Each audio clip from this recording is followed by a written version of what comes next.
do action that works. But we've got to be very clear. This is about a resolution that respects all aspects of the Good Friday Agreement and protects the best interests of the people of Northern Ireland. David Jones.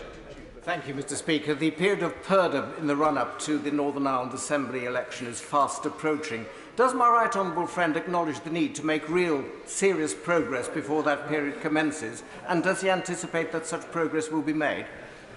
So state. Look, I do think it's important that we get progress as quickly as possible, actually, regardless of the pre-election period in Northern Ireland, because every day that we're not seeing that flexibility from the EU is another day that consumers in Northern Ireland can't access products, that the Jewish community can't access, technically under the EU provisions, kosher food, that businesses can't get access to products they need, that over 200 Great Britain businesses are not supplying Northern Ireland. That affects the economy of both Northern Ireland and the wider UK, and we need to resolve that, and we need to do that as quickly as we possibly can. Sir Geoffrey Donaldson. Further to that answer, can I draw to the attention of the Secretary of State my constituent from Dromore, who is disabled and confined to a wheelchair. 3 weeks ago, the ramp on the back of her disability-adapted motor vehicle broke, and when she went to order the spare part from the supplier in England, she was told that they could not send that spare part to her because she was not registered with HMRC to trade with the rest of the United Kingdom. This is precisely the kind of difficulty that the protocol is causing for ordinary people in Northern Ireland, and the idea that we just ignore it, sweep it under the carpet, forget about Article 16, ignores the rights of my constituents. So state. The right honourable gentleman is absolutely right. There are multiple examples out there, whether it is the Jewish community I just outlined, the individual case he had. We've all heard, I know he and I have both heard cases of other people unable to access products, goods, sometimes very, very important products for their lives, to be able to continue to live their lives in the way that any other citizen of the UK could. That isn't good enough. We also need to be very clear with the EU that their lack of flexibility at the moment is putting at risk the very thing that the protocol was there to protect, the Belfast Good Friday Agreement and peace and prosperity in Northern Ireland. So it is right that we keep the pressure on. We will strain every sinew. I hope the EU will show that flexibility and pragmatism to resolve the issue they now recognise, which is the protocol isn't working, and I have to say it's just not sustainable in its current form. Sir Geoffrey. Thank you, Mr. Speaker. At this time, households across all of the United Kingdom, including Northern Ireland, are struggling because of rapidly increasing home heating costs. In Northern Ireland, we are subject to EU VAT rules. This means that if the Chancellor of the Exchequer sought to reduce VAT on home heating oil, he needs the permission of the European Union and all 27 member states to do such an action. Surely this cannot be right, that my constituents are being deprived of support they need from government because of the protocol. Well, I'll say to the right honourable gentleman, obviously in February this year we put a further $250 million into the executive to support, allow them the more flexibility on top of the underspend the executive's got to support people at a time where there are these pressures. But he is also quite right in highlighting just another one of the many areas where the protocol is creating real problems on the ground for people in their everyday lives. And we must remember the protocol itself says it will not disrupt the everyday lives of people in their communities. He's given yet another example where the protocol itself and the implementation of it is doing exactly that, and that has to stop. SNP spokesperson Richard Thompson. Thank you, Mr. Speaker. And can I associate myself and my party with the remarks that the Secretary of State made at the outset about historical abuse victims and the forthcoming apology. Another important part of the Northern Ireland Protocol is Article 3, which says that the UK shall ensure that the common travel area and the rights and privileges associated therewith can continue to apply, in particular with respect to free movement to, from and within the island of Ireland for Union citizens and their family members, irrespective as to their nationality. Does the Secretary of State recognise the potential economic and political strain that introducing an electronic travel authorisation system could put on freedom of movement across the border?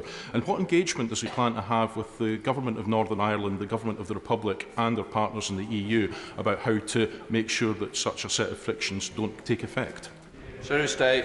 Well, obviously, I'm sure he'll be aware that throughout the pandemic, we have made sure that we have kept the CTA itself, the Common Travel Area, flowing and open. That's not been the case from the Irish government necessarily at certain points, but we have done that. We think it is important. We will continue to do that. I will be talking to, and I'm looking to be talking to further, my officials have been talking with the Irish government about all of these issues this week and last week, and I will be continuing to do that myself as well. We now come to John Long. Two, please, Mr. Speaker. Minister. Mr. Speaker, with permission, I'll answer questions 2, 4 and 6 together.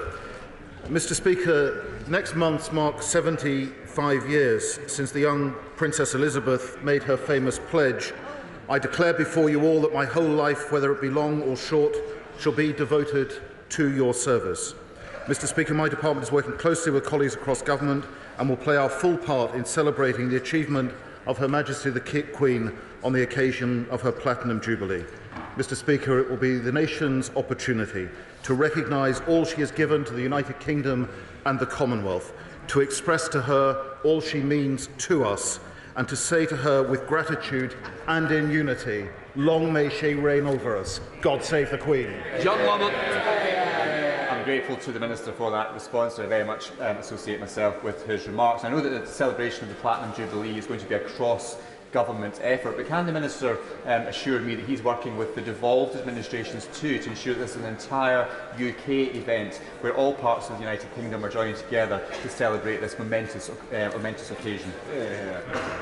Mr. Speaker, my honourable friend is absolutely right. This is an occasion that should unite the whole of the United Kingdom, all regions and all nations of the United Kingdom. My right honourable friend, the Secretary of State, and I are working closely with local authorities and the government in Northern Ireland to make sure that this is something that brings communities together. Mr. Speaker, we will want to remember some of the 25 occasions the Queen has visited Northern Ireland, 3 of them as Princess Elizabeth and 22 of them as Queen. We want to involve young people and we want to use the opportunity of the Jubilee to celebrate the best of Northern Ireland.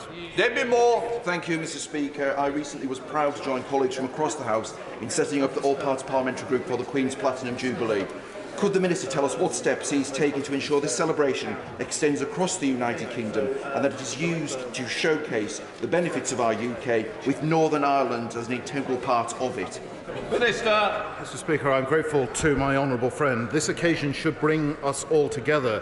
And in that light, and specifically with reference to Northern Ireland, I would like to welcome the comments of the leader of Sinn Féin, who said that she wanted to extend to the British Queen a word of congratulations because 70 years is quite some achievement. She said that's what you call a lifetime of service. Mr. Speaker, those comments have made it easier for us in Northern Ireland to celebrate this in all communities across the whole of Northern Ireland. Richard Holden. Thank you very much indeed, Mr. Speaker. And the Platinum Jubilee presents a great opportunity to celebrate and reaffirm the place of all parts of our United Kingdom, especially Northern Ireland, which this year has celebrated its centenary year. Will my right honourable friend confirm that the celebrations will include UK-wide events, including in Northern Ireland, to celebrate all 70 years of Her Majesty's service, and will also encourage all primary school-aged children in North West Durham to take part in my competition to design a Platinum Jubilee card for Her Majesty? The example that my honourable friend gives of the competition he's running in his own constituency, I'm sure will be replicated across the House. I can give my honourable friend the assurance that Northern Ireland will participate in all of the national events around the Jubilee, the Platinum pudding competition, the big Jubilee lunch. This is a great celebration for us all to enjoy and is in a spirit of unity.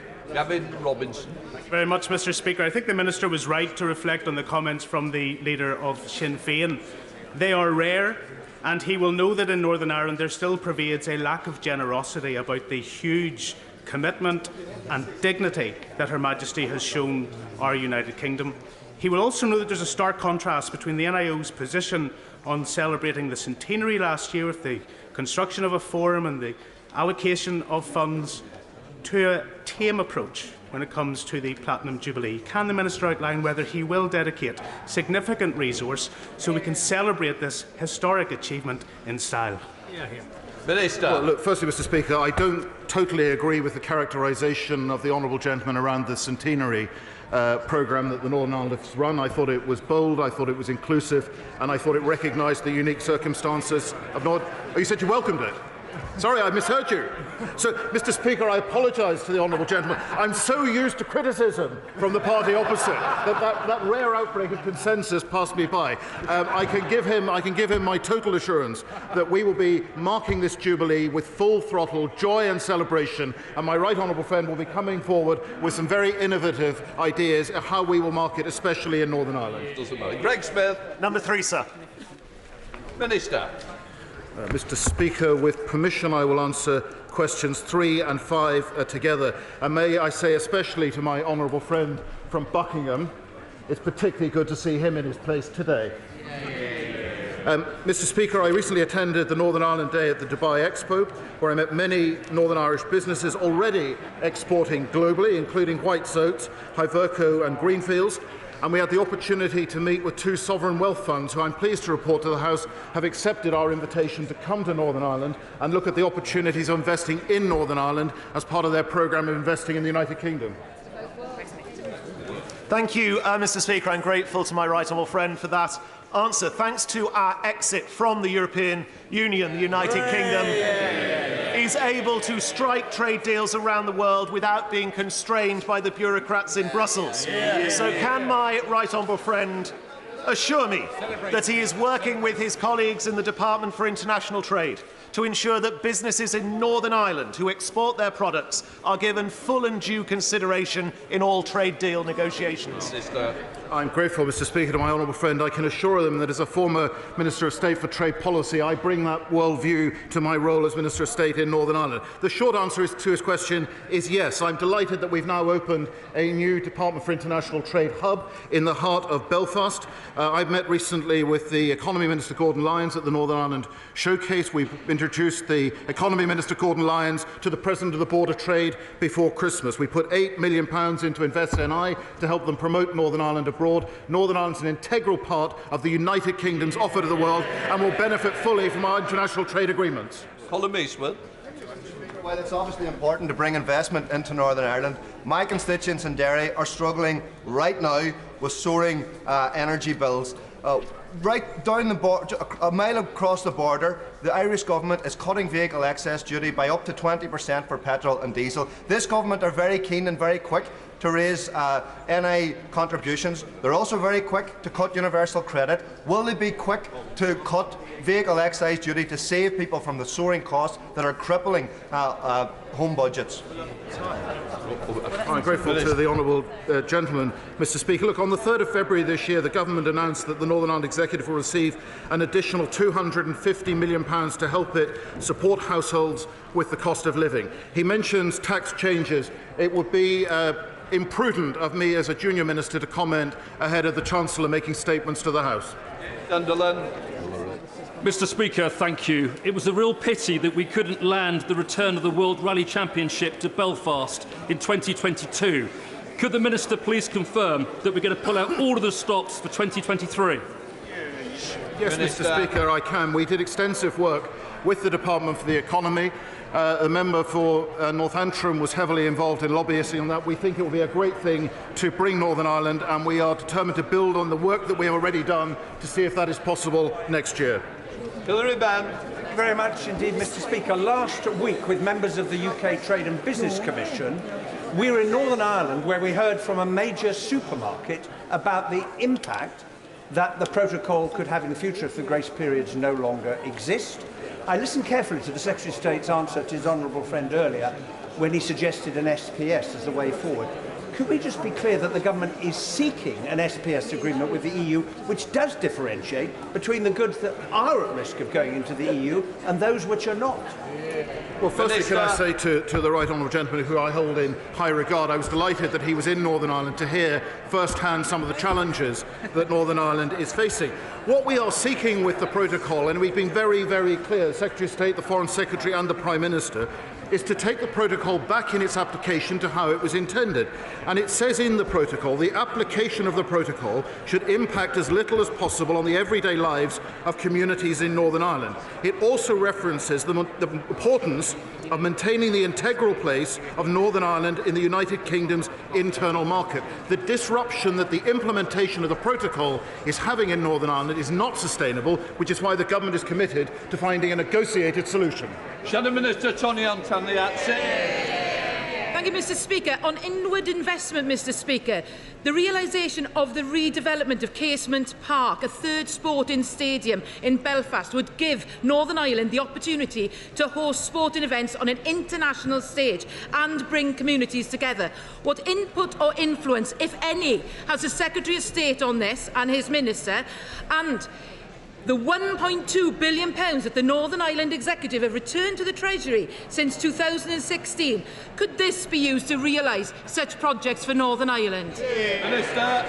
Well, Mr. Speaker, I welcome the comments from the Labour front bench. We look at a whole range of opportunities for investment in Northern Ireland, to give Northern Ireland the opportunity to attract inward investment, to be able to host international events. That's going to be a core part of what we're able to do through levelling up. It's also a key thing the Secretary of State and I have been driving through our city and growth deals to help Northern Ireland, help communities in Northern Ireland attract that investment that creates jobs and prosperity, which is the best way to underpin peace.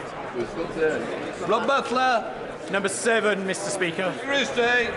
Thank you, Mr. Speaker. The Northern Ireland Ministers' Elections and Petitions and Concern Act was specifically designed to improve the sustainability of the Northern Ireland institutions. The benefits do include allowing more time and space for the formation of the Executive following an election or the resignation of the First or Deputy First Minister. Butler. Mr. Speaker, I was pleased to serve on the Bill Committee for this legislation, and it's now clear that it was timely given the recent resignations of Northern Ireland's First Minister and Deputy First Minister. Can my right honourable friend assure me that he's emphasising to Northern Ireland's political parties that they all need to play their part to work together to achieve stable, devolved government? Secretary of State. Yes, I can assure my honourable friend he's absolutely right. I do obviously continue to speak to a range of stakeholders, including the party leaders in Northern Ireland, on the importance of strong, functioning Northern Ireland Executive. And a couple of them in this room this afternoon, who I've expressly spoken to, and said my desire and talked to them about the importance of having a First and Deputy First Minister nominated both now and after the elections in May. Stephen Furry. The government has been clear that it wants to legislate for the language and culture package of NDNA before the Assembly rises for its election. That is only 2 weeks away now. Is that pledge still going to happen in the next 2 weeks?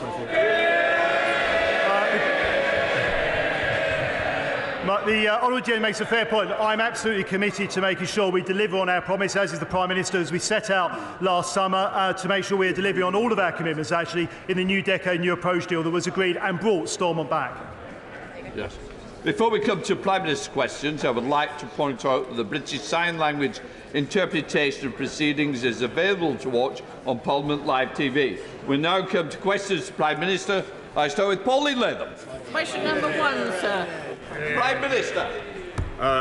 Mr. Speaker, thank you. Never before has this House listened to an address like the one given yesterday by President Zelensky. And so I want to tell the House that, working with our friends and allies across the free world, we will be doing even more in the coming days to protect the people of Ukraine. And, Mr. Speaker, my right honourable friend, the Defence Secretary, will be setting out more details for the House later on.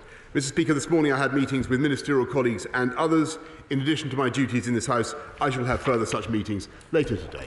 Pauline Latham. Thank you, Mr. Speaker. My son Ben died from an aortic dissection at age 44, leaving a wife and 2 young children, a condition which kills 2,000 people every year needlessly, more than die on the roads. Most people do not know anything about this condition until it devastates their family, like mine. So many of these cases are preventable by identifying those at risk and early and accurate diagnosis. Would the Prime Minister commend the work of the Aortic Dissection Charitable Trust in working with all aspects of the patient pathway about this condition? And in particular, will he commit to public funding for research into the diagnosis of aortic dissection and into genetic screening for it? Prime Minister. May I say to my honourable friend first how very sorry I am, as I'm sure the whole House is, for the loss of her son, Ben. And she's a passionate advocate for this work, and I thank the Aortic Dissection Charitable Trust. She's obviously, Mr. Speaker, completely right that accurate, fast diagnosis and treatment is crucial, and that's why I'm very pleased that the National Institute for Health Research is looking to do further work in this area, and my right honourable friend, the Secretary of State for Health, will meet her at his earliest convenience. Now comes the Leader of the Opposition, Keir Starmer. Thank you, Mr. Speaker. The typical energy bill is going up by £700 next month, and that's because of pressures before Russia invaded Ukraine. The Chancellor's solution? A forced £200 loan for every household, paid back in mandatory instalments over 5 years. The big gamble behind that policy was that energy costs would drop quickly after a short spike. That bet now looks certain to fail. When will the Prime Minister force the Chancellor into a U-turn? Prime Minister. Mr. Speaker, my honourable friend, the Chancellor, has set out plans to help families with energy costs, with unprecedented measures to abate council tax by £150, Mr. Speaker, in addition to all the other schemes that we are putting forward. And I can tell the House that, yes, he's absolutely right. That we need to meet the long-term impacts of the spike in energy prices, and that's why I will be setting out an energy independence plan for this country, Mr. Speaker, in the course of the next few days to ensure that we undo some of the damage of previous decisions taken, not least by the Labour government, to invest in not to invest in nuclear, Mr. Speaker, and so that we prepare our people for the long term and with sustainable, cost-efficient energy supply. Mr. Speaker, I don't think the Prime Minister understands the mess he's in. Working families are facing a £700 spike in April. They won't even receive their £200 loan from the Chancellor until October. The wholesale price of oil and gas is now ballooning. So, by October, when the loan finally comes in, household bills are set to shoot up by another £1,000. It's a total mess. So I ask again, when is the Prime Minister going to force the Chancellor to U-turn? Prime Minister. Mr. Speaker, if he's asking for the Chancellor to U-turn on the support that we're giving to families and households, I think that he's absolutely out of his mind. We are going to continue to give people support throughout this difficult period, as we did throughout the coronavirus epidemic, Mr. Speaker, with unprecedented levels of support. We have a £200 discount on bills, £150 non-repayable reduction in council tax, and £144 million extra to help councils support vulnerable families with their energy bills. Altogether, Mr. Speaker, there is a £20 billion package of financial help that we are giving the British people, and we will continue to do more. I think a U-turn, Mr. Speaker, is the last thing we want. Mr. Speaker, we'll see how long that position lasts. Let me try and help the Prime Minister. Let me try and help the Prime Minister by coming at it from a different angle. Before Russia invaded Ukraine, North Sea oil and gas companies were making bumper profits. BP made £9.5 billion. Shell made £14 billion. In their own words, more money than they know what to do with. Since then, the international price of oil and gas has skyrocketed, and so will their profits. When will the Prime Minister admit he's got this badly wrong, put a windfall tax on those super profits, and use the money to cut household energy bills? Prime Minister. Mr. Speaker, the net result of that would simply be to see the oil companies put their prices up yet higher, Mr. Speaker.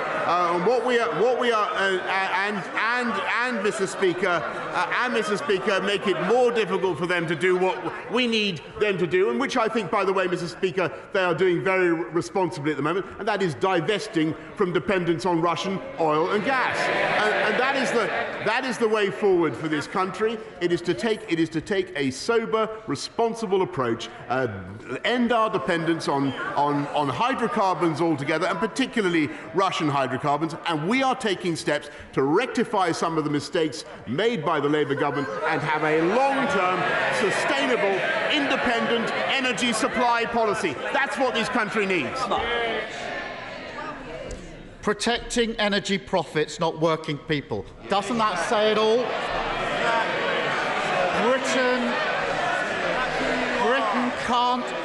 Britain can't afford another crisis like this. We need to improve our long-term energy security. That starts with supporting new nuclear and renewables. But the Conservatives have effectively banned new onshore wind. As a direct result of this short-sighted approach, we're using more gas every year than we import from Russia. That's ludicrous. So will the Prime Minister relax planning laws, end the block on onshore wind, and stop supporting policies that make us so dependent on foreign gas?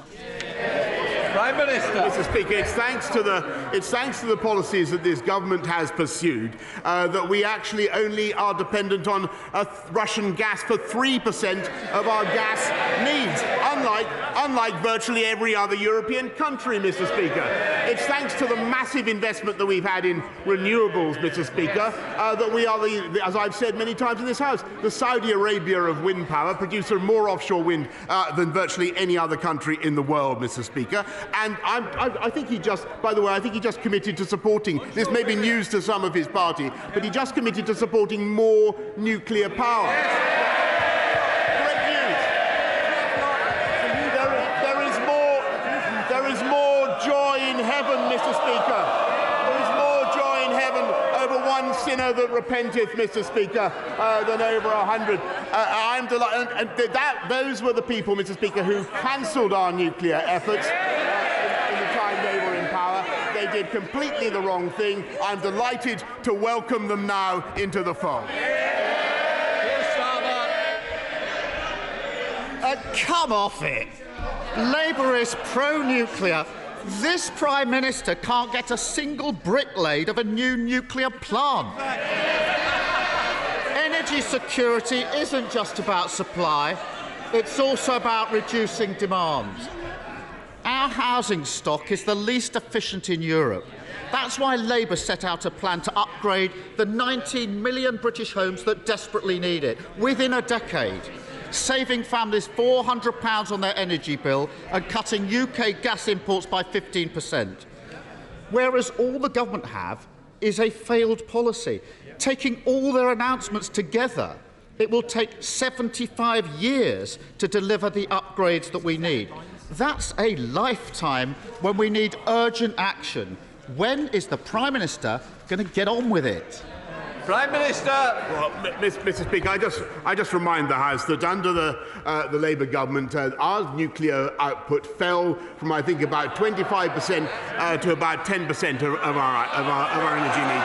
As I recall, it was because of the decisions that they took. We're now going to rectify it, Mr. Speaker, and we're helping households. He asked about the cost of energy bills. We're helping households with the cost of energy bills to the tune of £9.1 billion.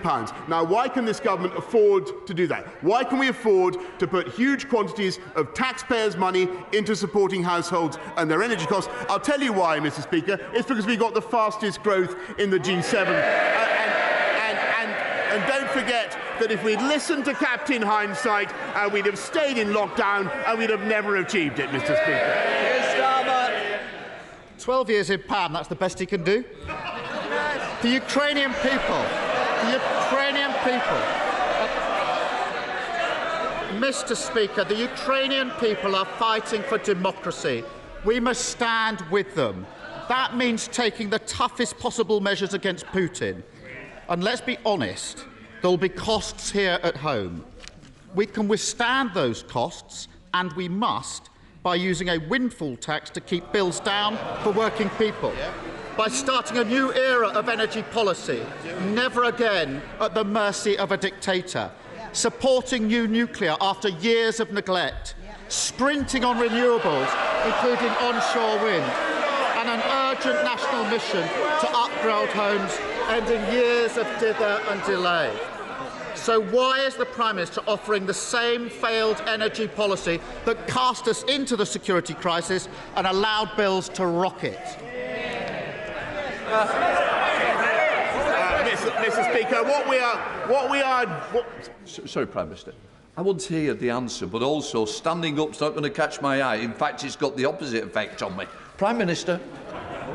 Mr. Speaker, what we are junking is the failed energy policies that left us without enough nuclear power, Mr. Speaker. And what we are going to do is go forward with policies that allow this country to be independent in our energy supply, maximising renewables, Mr. Speaker, making sure that we use transitional hydrocarbons and going for nuclear as well. As I say, I'm overjoyed that Labour now seems to occupy that position.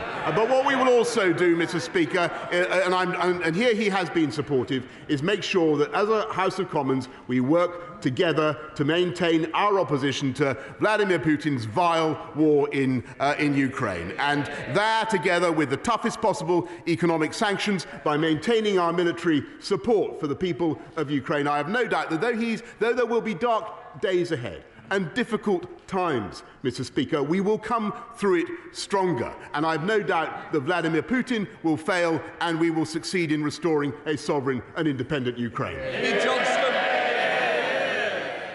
Thank you, Mr. Speaker. For over 2 decades, Thames Water has been trying to build a reservoir in my constituency that would be over 30 metres high and cover the equivalent of over 2,500 football pitches. This has been a shadow over the local community who don't think they've proven the need for this proposal.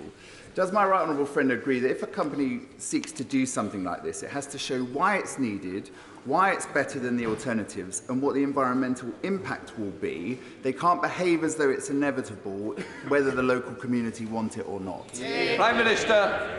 Well, Mr. Speaker, I thank my honourable friend. He's a fantastic champion for his constituents in Wantage. As I understand it, the decision on the Abingdon Reservoir has not actually been made, but we would expect Thames Water to consult further on the proposal, and I know that they will have heard the points that my honourable friend has rightly made.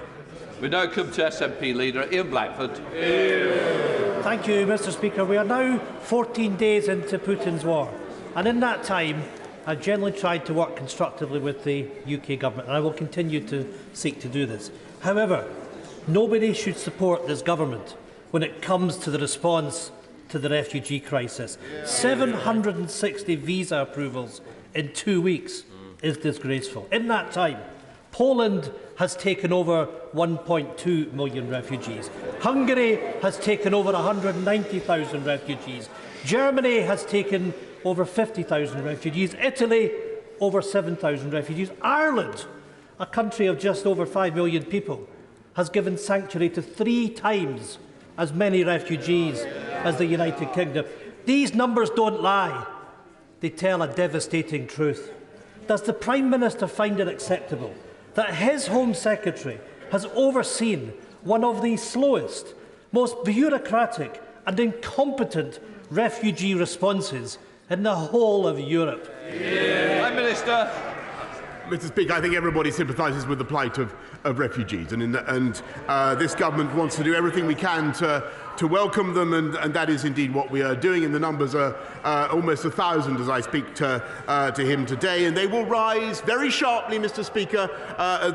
They are uncapped. We expect those numbers to rise to in the region of the hundreds of thousands. As Vladimir Putin doubles down in his attacks, we will go further, Mr. Speaker, and there will be routes by which the whole country can offer a welcome to people from Ukraine, vulnerable people fleeing from Ukraine. And my right honourable friend, the Secretary of State for Levelling Up, will be setting out that route in the course of the next few days. This government has a proud record. We've done more to resettle vulnerable people than any other European country since 2015. Ian Blackford. I don't think the Prime Minister understands the scale of the challenge or the urgency. These are people fleeing war crimes, torn apart from their families as their homes are shelled, and the Home Secretary is blocking them with endless paperwork. This isn't just incompetence, this is ideology. In the face of the biggest refugee crisis in Europe since the Second World War, the UK government won't set aside the hostile environment. And by the way, we're seeing the hostile environment this afternoon. They might quieten down a bit. We've seen this too many times from a Tory Home Office. The Windrush scandal, the go-home vans, the inhumane Nationality and Borders Bill. The UK Home Office is raising barriers and bureaucracy when we should be offering care and compassion. Prime Minister, do not let the history of failure repeat itself. Scotland stands ready to offer sanctuary and refuge. So will the Prime Minister join with the rest of the European continent and waive the visa restrictions for refugees fleeing war in Ukraine? Prime Minister. Mr. Speaker, this country has an unparalleled record. And look, just since I have been Prime Minister, Look at the numbers we've taken from Afghanistan, from Hong Kong, Mr. Speaker. He lectures the Home Secretary. This is a government unlike any other. The Prime Minister, the Deputy Prime Minister, the Home Secretary are directly descended, Mr. Speaker, from refugees. And we understand how much refugees have to give to this country, and we understand how much this country has to gain from welcoming refugees. And we will be generous, and we are being generous, Mr. Speaker. And what we are doing is making sure that in those neighbouring countries, the UK is out in front, giving the humanitarian assistance. And we are in every capital, Mr. Speaker. They laugh, Mr. Speaker, they mock, they scoff. This country is leading in every respect, but we are also the single biggest donor of humanitarian aid to the Ukraine war zone, Mr. Speaker. The single biggest donor, and he should be proud of that. Julian Smith. Thank you, Mr. Speaker. I commend the Prime Minister's response to this Ukrainian crisis, but I think people across the country are genuinely concerned on our response on refugees, on the bureaucracy, on the tone of our response. He's shown with vaccines that government change really comes from the very top. Please can I urge him to look at again on resetting our policy and taking control of a more humane approach to those women and men fleeing from Ukraine. I thank him very much. He will have. I thank him very much. I thank him for all the work that he does in this area. But I hope he will have heard what I've just said in my earlier answer to the leader of the SNP, which is, Mr. Speaker, that this government is, I think, unlike any other in our understanding of what refugees can give and the benefits to this country. And we want. We've done more than any other to resettle vulnerable people since 2015. I think that there is a huge opportunity now for us to do even more, and that's why my right honourable friend, the Secretary of State for Levelling Up, will be setting out a route by which the British people, not just the family reunion route, which can run into the hundreds of thousands, Mr. Speaker, but also a route by which everybody in this country can offer a home to people fleeing Ukraine. And my right honourable friend will be setting that out in the course of the next few days. Sir Geoffrey Donaldson. Thank you, Mr. Speaker. The Prime Minister will be acutely aware of the pressures facing households across the United Kingdom, including in Northern Ireland, with the rapid increase in the cost of heating homes and running a motor vehicle. Heating a home has more than doubled for many households in Northern Ireland in recent weeks. Will the Prime Minister commit to bring forward a package of measures designed to help households, including a cut in VAT on home heating fuel, reducing or cutting excise duty on fuel for motorists? And will he ensure that those measures apply to Northern Ireland, where the Northern Ireland Protocol once again presents a problem in this government taking control over the affairs of all of the United Kingdom? Will the decisions that the Treasury take apply to the whole of the United Kingdom?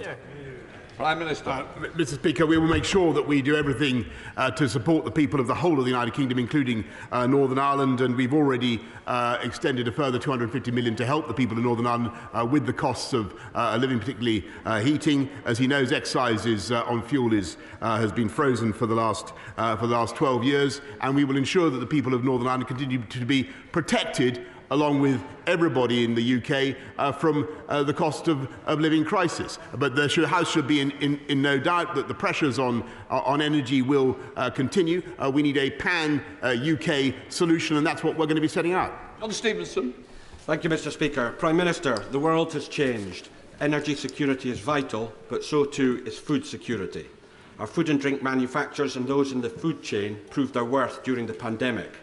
Given the importance to our country of this sector and the need to ensure its competitiveness, its resilience and a high degree of self-sufficiency, will the Prime Minister now take the opportunity to review many of the proposed regulatory burdens, such as HFSS and the promotional and marketing restrictions, which could adversely affect this important sector at this critical time? Prime Minister.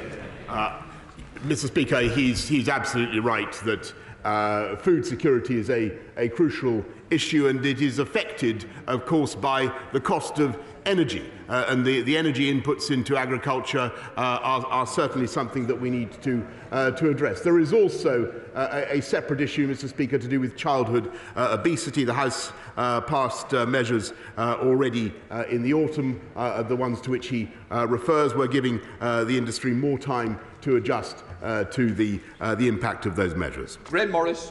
Thank you, Mr. Speaker.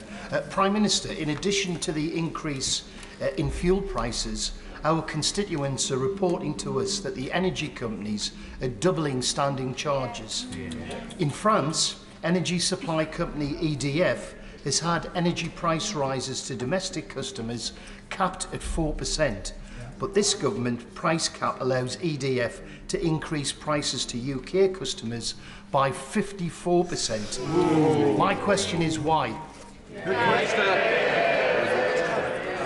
Mr. Speaker, we have an overall cap, and obviously the EDF is incorporated differently in the UK from its incorporation in France. But we will do everything in our power to abate the costs of energy across the country, as we already are, Mr. Speaker. But what it needs is a short-term, medium-term and long-term energy strategy so that we have sustainable supplies. Richard Holden. Thank you very much indeed, Mr. Speaker. Soon after I was elected, I found out that at Shotley Bridge, an 8-bed community hospital in my constituency is replaced with a 0-bed unit, something some Labour councillors had known about but said nothing about during the election campaign. After campaigning hard with ministers and the Secretary of State and working with my local NHS trust, a new 16-bed unit is now in the final stages of planning and has been confirmed as part of this government's hospital building programme. Can the Prime Minister confirm that this new community hospital is now full steam ahead, and will he commit to coming to concert to kick off the building works if the plan goes ahead by the end of next year? The Prime Minister. Yes, Mr. Speaker, I'm delighted there'll be a new hospital at Shotley Bridge. I congratulate him on all the work he's done to lobby for it. And, Mr. Speaker, what it proves that this government is getting on, in spite of the pandemic, in spite of war in Ukraine, this government is getting on with the job. Thank you, Mr. Deputy Speaker. I've just been to a very harrowing meeting with families affected. They have members of families in care homes and hospitals, and they've suffered unjustifiable denial of access to those loved ones, and it's been massively restricted. And it continues despite the post-COVID environment. Would the Prime Minister be prepared to introduce legislation to make access to loved ones in care homes and hospitals a legal right and not at the discretion of the care home or the hospital concerned? Prime Minister. Mr. Speaker, I thank him very much, and I think everybody understands the anguish of people who haven't been able to see their loved ones during the pandemic. We have relaxed the restrictions in care homes, as he knows. I'd be very happy to offer a meeting for him and the relevant health minister to discuss his further concerns. John Penrose. Mr. Speaker, the government's already stopped issuing golden visas, so they can't be exploited by oligarchs and crime lords. But some could already be here, living in luxury London penthouse flats they've bought with dirty cash. So, will the Prime Minister pledge that anybody who is put on the sanctions list in the coming days and is already in the UK on a golden visa will have it ripped up so they can be thrown out? Prime Minister. Yes, Mr. Speaker, I can tell him that, and I thank the House for what we've done to accelerate the economic crime measures, because we will be able to whip aside the veil of anonymity. Mr. Speaker, the ownership of these luxurious dwellings to which he refers will be exposed, and yes, we will be able to take away their ability to remain in this country. Barbara Keeley. Thank you, Mr. Speaker. As energy costs spiral, I want to raise the issue for people who use extra electricity to charge their electric wheelchairs or to run ventilators or a stair lift. It is not right that people with a disability or a serious medical condition should face unmanageable debt or going without food, to pay the cost of electricity on which they absolutely rely. They need a real cut to their bills right now. So why isn't the Prime Minister looking at drawing on the profits of the North Sea oil and gas companies to help the most vulnerable families with those costs? I thank her very much. She raises a very important issue, and clearly the spike in energy prices is going to fall most heavily on vulnerable people such as the ones that she has mentioned, and we will certainly be looking at ways to abate their costs. Paul Holmes. I don't know what I've done to deserve that. Residents in the village of Hamble in my constituency are currently facing the prospect of a quarry being given planning permission with 144 lorries per day in this congested area with one road access. Will my right honourable friend agree to meet with me to discuss how we can tighten the regulations on where quarries can be built to take into account the health implication, our environment and our local communities? Prime Minister. I thank my honourable friend, and he's a great champion for Eastleigh. The planning framework is robust and should ensure that quarries don't have an adverse impact on the environment or on health, but I'll make sure that he gets a meeting with the relevant minister to discuss his concerns further. Abhinav Pongasari. Thank you. Thank you, Mr. Speaker. Mr. Speaker, we have seen in recent weeks how serious and dangerous Russia's covert influence in Britain can be. Yeah. We have seen that Putin actively seeks to influence the culture, media and politics of democratic nations. Yeah. Our national security is of the greatest importance, and Britain cannot become home to those that prop up Putin and his war.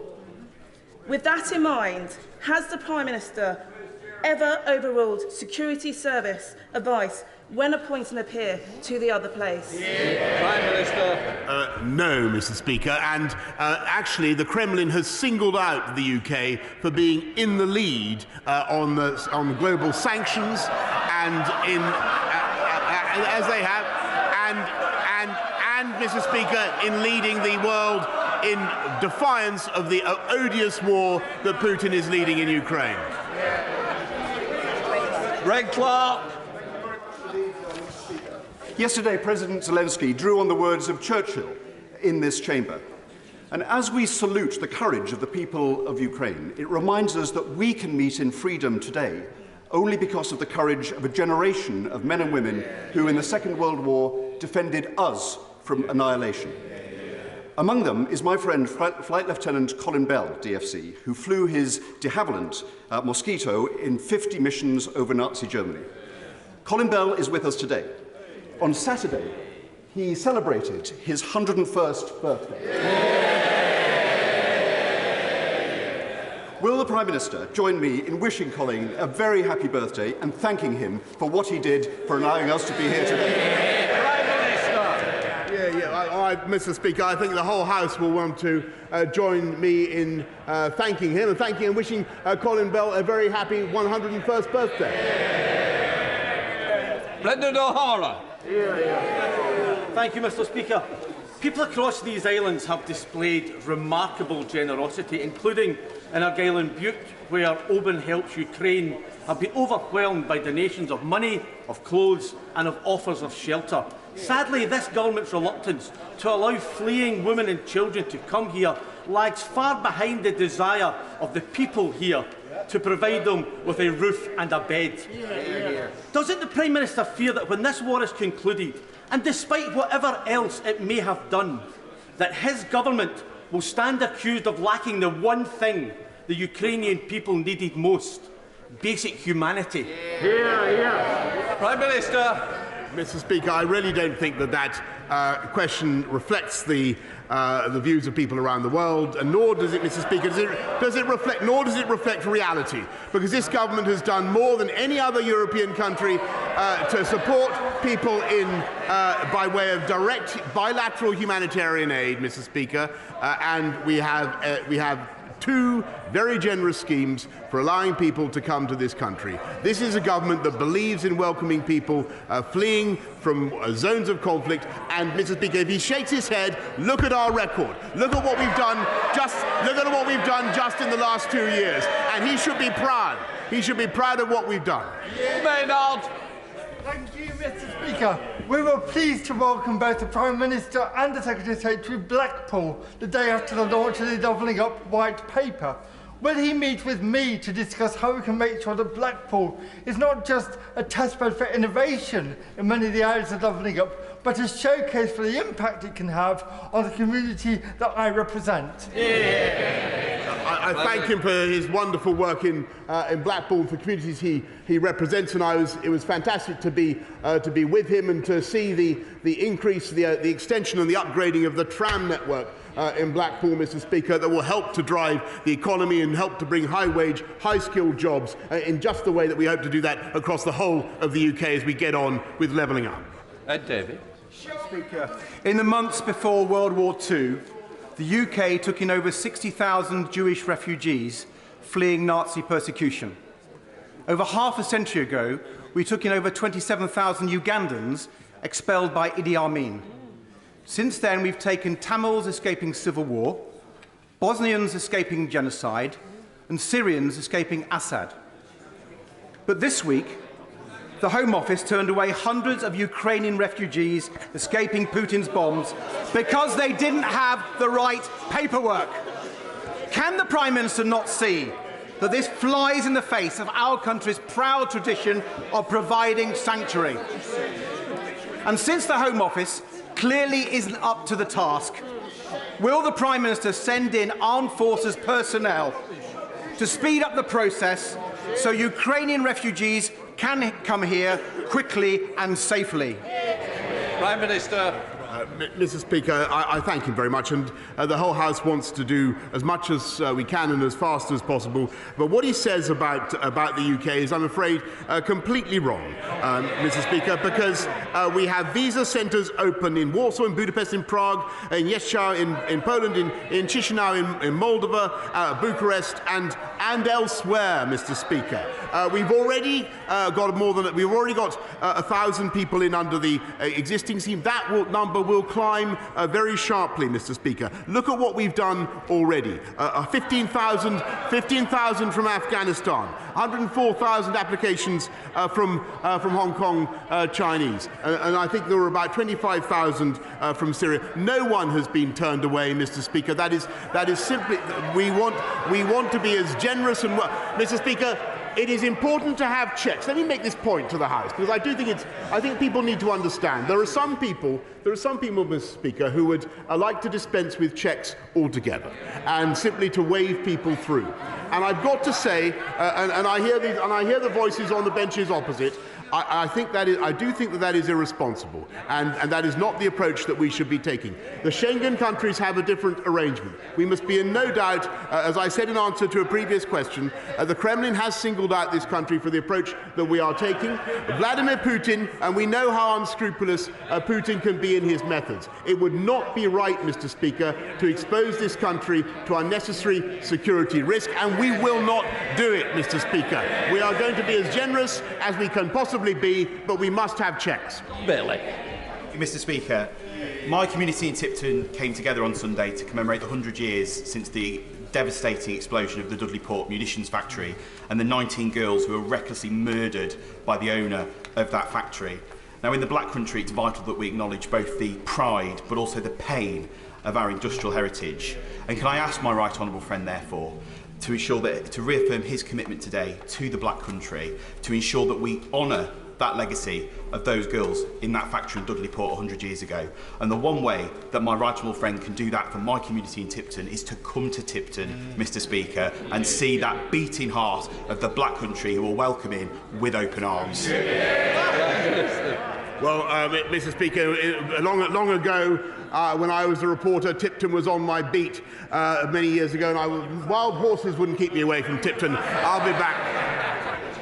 Ronnie Cowan's final question. Thank you, Mr. Speaker. Prime Minister, I have a constituent whose elderly parents are seeking refuge in the United Kingdom from Ukraine. Her parents are both in their 80s. They've made it to Hungary. They went to the visa application centre, as instructed by the Home Office hotline, and they were told, come back on the 22nd of March. Then and only then will their biometrics be processed. That is a harsh reality, no spin, no subterfuge. Prime Minister, when will refugees from the Ukraine be welcome into the United Kingdom? Prime Minister. Listen, I thank him. If you'd be kind enough, I'd be grateful if he'd pass me the details of the case that he mentions, and I'd be happy to give it to my right honourable friend. We are moving heaven and earth, Mr. Speaker, because we understand the value to this country of refugees. We also understand the imperative of helping people fleeing a war zone in terror, and that's why the people of this country want to open their arms, and we are going to help them to do it, Mr. Speaker, with a new humanitarian route in addition to the family reunion route that we have already set out. That family reunion route alone, Mr. Speaker, could bring hundreds of thousands of people here, and I think the whole House understands that. We will do even more through the new humanitarian route. That's the end of Prime Minister's questions. Please leave quietly. All right, John.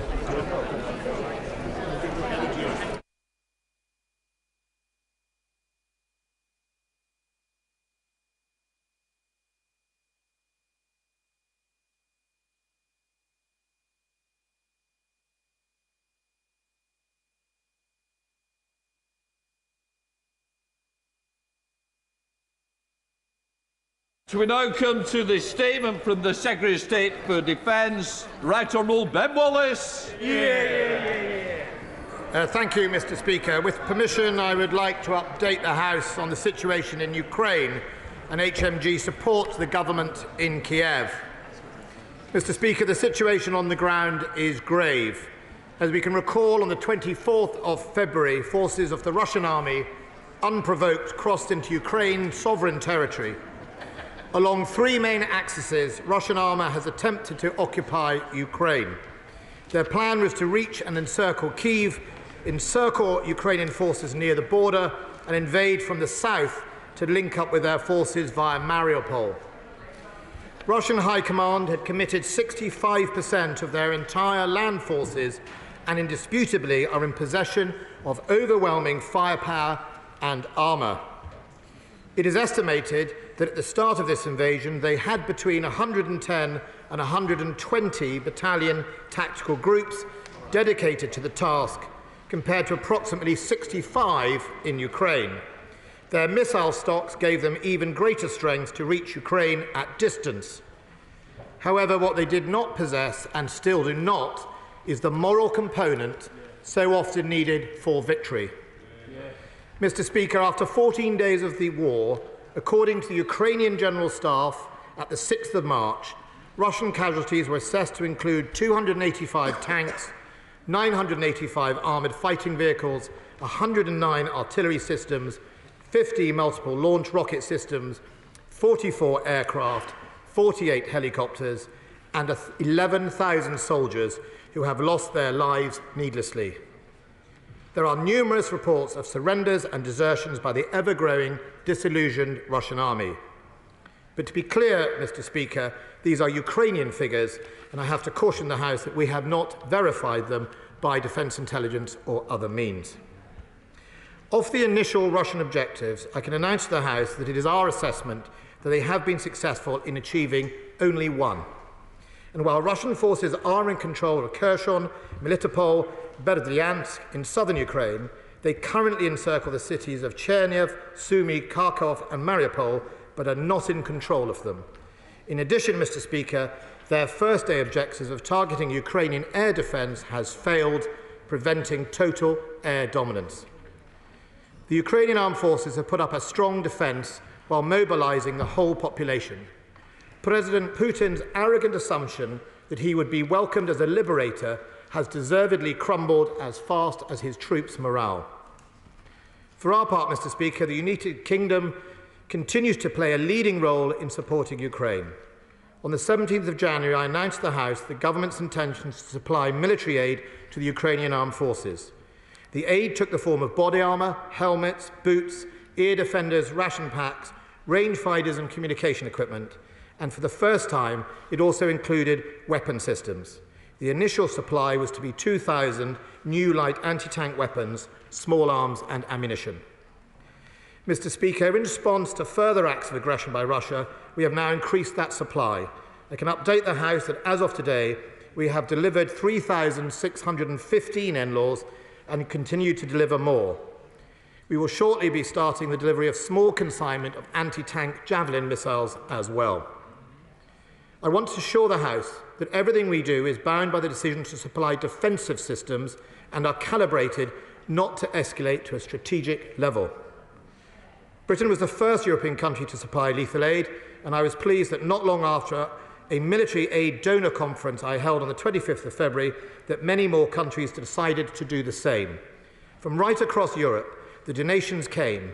In particular, I want to highlight the Netherlands, Sweden, Finland, Denmark, Poland, Romania, the Baltic states, Belgium and Slovenia for their leadership.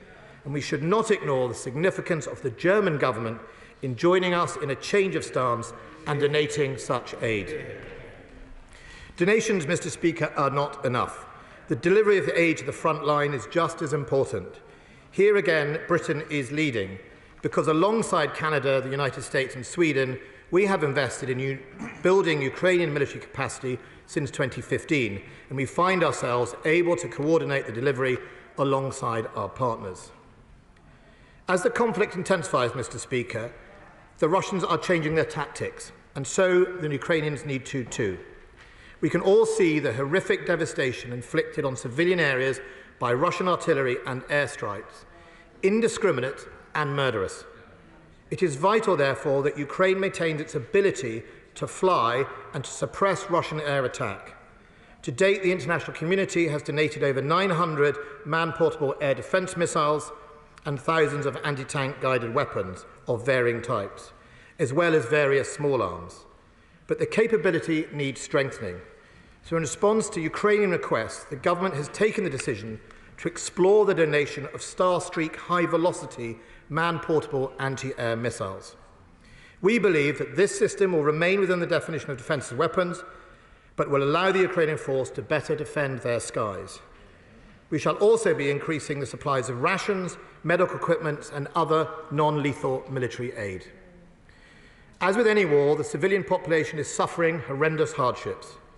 According to the Ukrainian Ministry of Education, 211 schools have been damaged or destroyed, and media footage shows Russian strikes hitting kindergartens.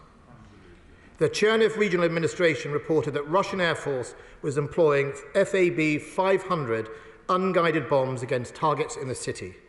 And according to Human Rights Watch, civilians in Mariupol have now been without water and power for almost a week. President Zelensky talked of children dying of thirst. Today, the estimated number of Ukrainian civilians killed or injured now stands at over 1,000. The true figure is expected to be much higher, and I'm afraid worse is likely to come. It is for that reason that the UK will increase its funding for Ukraine to 220 million, which includes 120 million of humanitarian aid. This will make the United Kingdom the single biggest bilateral humanitarian donor to Ukraine. We're also supporting humanitarian work with the Polish and Romanian governments on the borders. As I said, Mr. Speaker, in my last statement, we still believe it is worth trying to build diplomatic pressure on Russia. This week, my good friend the Prime Minister met the Prime Ministers of Canada, the Netherlands and Poland. He also spoke to the leaders of France, Germany and the United States, and Prime Ministers of Hungary, Slovakia and the Czech Republic. The Foreign Secretary is in Washington at the G7 and also attended NATO foreign ministers earlier this month. And I myself only this morning met with the Ukrainian ambassador. President Putin should be and can be in no doubt that the international community is united against his actions. It remains strong and will not back down. As well as providing direct military support to Ukraine, we continue to bolster our contribution towards NATO's collective security. NATO defence ministers will gather next week in Brussels to discuss the next steps. The UK is doing its bit in providing military support and reassurance to its allies. We are currently supplying significant air power to NATO, including increase in air patrols with both Typhoon and F-35s under NATO air policing. We have also deployed additional 4 Typhoons to Cyprus to patrol NATO's eastern border and sent an additional 800 troops to Estonia. Over the last week, Apache and Chinook helicopters were involved in exercises in Estonia. And meanwhile, HMS Diamond has sailed to the eastern Mediterranean. HMS Northumberland is taking part in a northern deployment, and HMS Grimsby is in the Norwegian Sea, supporting NATO mine countermeasures. On Monday, HMS Prince of Wales, RFI Turd Surge, and HMS Defender joined HMS Albion and RFA Mounts Bays on exercise Cold Response, a multinational exercise off the coast of Norway. And HMS Richmond will be exercising with our Joint Expeditionary Force. We have put more than 1,000 more British troops on readiness to support humanitarian responses in the bordering countries. Britain's contribution to NATO is significant and enduring. It's important at this time that in order to maximise our reassurance and resilience effect, we coordinate through NATO and the Supreme Allied Commander Europe. Few of us, Mr. Speaker, will not have been moved by President Zelensky's speech yesterday. His people are fighting for their very survival. His country is united against the aggression, and it is indeed his country's darkest hour. Yesterday I saw footage of a Russian armoured train bristling with guns, heading towards Mariupol. A brave, single woman from Ukraine ran to that train and shouted, "Slavo Ukrainia." Unmoved, unintimidated by the guns, the woman's bravery should inspire us all. I know many of our constituents, Mr. Speaker, and our colleagues are fearful of what happens next. President Putin and the Kremlin continue to threaten countries who offer help to Ukraine. Their military campaign will, I'm afraid, get more brutal and more indiscriminate. But, Mr. Speaker, it is my firm belief that our strength to stand up to such bullying comes from our alliances. As long as we stand united, both as a House and as the international community, then the Kremlin's threats cannot hurt us. We should take strength from the peoples right across Europe who are standing shoulder to shoulder to protect our values, our freedom, our tolerance, our democracy, and our free press. That is our shield. Yeah. We now come to the Shadow Secretary of State, John Healey. Thank you, Mr. Speaker, and can I thank the Defence Secretary and his team for the way that he's kept members on all sides updated and informed, and I thank him for his statement this afternoon. Mr. Speaker, President Zelensky spoke for his country when he told us yesterday, "We will not give up and we will not lose." His address, like his leadership, was deeply moving, deeply inspiring. Ukrainians are showing massive bravery, both military and civilians alike, and we must do all we can to support their resistance. So the government has Labour's full backing for military and intelligence assistance to Ukraine to defend itself. And I welcome the Defence Secretary's statement today, the detail of the further weapons and equipment that Britain has been able to provide Ukraine to defend itself. I welcome the role we're playing in coordinating help from other countries to Ukraine.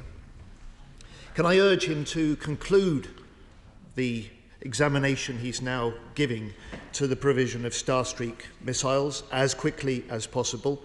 These are exactly the sort of ground-to-air missiles needed to defend against Russian air attacks. Can I ask him more broadly, are these supplies to Ukraine solely from our UK stockpiles? Is the MOD purchasing also from other countries to respond to Ukrainian requests? And have other non-NATO, non-European countries with weaponry or well-trained air forces yet been involved? Mr. Speaker, it's clear that President Putin miscalculated on the resolve of the Ukrainian military and on the strength of his own Russian forces. Putin planned for a short campaign without the provision of logistics for protracted fighting and occupation. So what is the MOD's assessment of how far the Russians have now rectified this? And I think he said 65%, but could he confirm what proportion of Russian forces that were on Ukraine's borders and off her coast have now been deployed into Ukraine? This is only still week 2.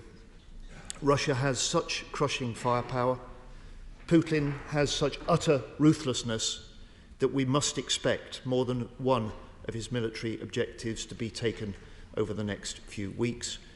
We must expect greater brutality with still further civilian casualties. And our thoughts and our prayers are with the residents of Kiev and those other great Ukrainian cities as they face encirclement and bombardment from Russian forces. Whatever the short-term gains Putin may secure, we must make sure he fails in the longer run. Through Ukrainian resistance, tougher sanctions, more humanitarian help, wider international isolation, justice for the war crimes being committed, and above all, lasting Western unity. We must be ready to deal with the consequences of this invasion, Mr. Speaker, for many years to come. It is, however, clear that Putin has also miscalculated on the international resolve to isolate Russia and on the strength of Western and NATO unity. Our Labour commitment to NATO is unshakable, and the government again has our full support for reinforcing NATO nations on the alliance's eastern border with Russia. The Labour leader and I fly out tonight to Tallinn to reassure Estonia of the united UK determination to defend their security and to thank our British forces deployed there from the Royal Tank Regiment and the Royal Welsh Battle Group. Mr. Speaker, it was Labour's post-war Foreign Secretary Ernest Bevin who was the principal architect of NATO and in particular its Article 5 commitment to collective defence. Today is the anniversary of Bevin's birth in 1881. So today, let President Putin be in no doubt that our commitment to Article 5 is absolute. And let him not mistake NATO's restraint for any lack of resolve. Mr. Speaker, NATO's responsible force has been activated, as the Defence Secretary has said, in response to this NATO aggression. We welcome the detail of the UK's contribution to that. But what is the role also of the UK-led Joint Expeditionary Force? What is the role that they could play? And is it not time for NATO to issue an initiating directive to the Supreme Allied Commander to plan future options as part of overhauling NATO, necessarily for the decade ahead? And could the Defence Secretary confirm what I think he said, which is that the 1,000 UK troops put on standby before the invasion are still in Britain, still on standby, and we've received no requests for the humanitarian help they were designed to respond to? Mr. Speaker, it's not the job of British forces to protect the failing Home Secretary or bail out border force, especially at this critical time of conflict. But yesterday, the Defence Secretary said help for Ukrainians fleeing the war had not been quick enough. He said he was offering MOD assistance to the Home Office. Has this offer been accepted? What role will military personnel play, where and for how long? And, Mr. Speaker, as we confront aggression abroad, we need to strengthen our defences at home. A national resilience strategy was promised a year ago. When will this be published? The integrated review, published a year ago, made the Prime Minister's first focus the Indo-Pacific. It neglected the need to rebuild relations with essential European allies and the European Union, and it planned to cut the British Army still further. Will the government now rethink such fundamental flaws in its integrated review? And finally, Mr. Speaker, if I may, we expect a big budget boost for defence in the Chancellor's spring statement in 2 weeks' time. With Russia's full-scale invasion of Ukraine, the government must respond to new threats to the UK and European security, just as Labour in government did after the Twin Towers attacks on 9/11. If the government does act, it will again have Labour's full support. I am going to make mention of it. It's a very, very important issue. But front benches have to be in line with the rules. I've got to enforce the rules. It says 5 minutes, that was 7. Please, as important as if you want me to grant PMQs, you want me to support statements, you've got to work with me to ensure that we don't take the time from other agendas that are here It was very much shorter over. I do keep clocking the time, and I don't need to get into an argument about it. I would say the Labour front bench took a lot longer. And I'm just going to say it's a very important matter. I want to keep this on the agenda, but you need to work with me to ensure that we or change the rules, make my life easier. So stay. Mr. Speaker, maybe I should apologise. I didn't give the Labour front bench long enough with the statement. I think it was fairly short notice for them in advance. So I think we both hear from both sides. You wouldn't like me to be too long either. Mr. Speaker, I'm grateful to the right, certainly on the backbench of the Labour Party. Mr. Speaker, the right honourable gentleman makes some important questions, and I'm grateful for the Labour Party's support to the position that the government has taken on Ukraine. Our position actually mirrors also the international community, not just NATO members, but also members outside NATO, such as Sweden and Finland. In answer to his questions, Mr. Speaker, the stockpile, we will take them currently from our stockpile, but we will backfill them from the manufacturer where we can and when we can. We already have some on order, so I can give him that assurance. I also make sure we keep a basic level to ensure that we cover our own force protection as required. So we're not going to leave our soldiers at risk in somewhere like Estonia specifically, but nevertheless we will do make sure that we calibrate that correctly.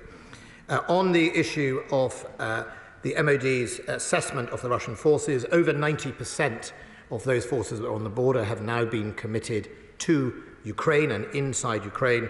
And of course we can see media reports about Belarusian forces maybe or maybe not being primed. That has had an interesting effect on Belarusian forces, with reports of desertions and senior officers refusing to join the fight. And also, I think there's something very telling about Russia's desperation at the moment.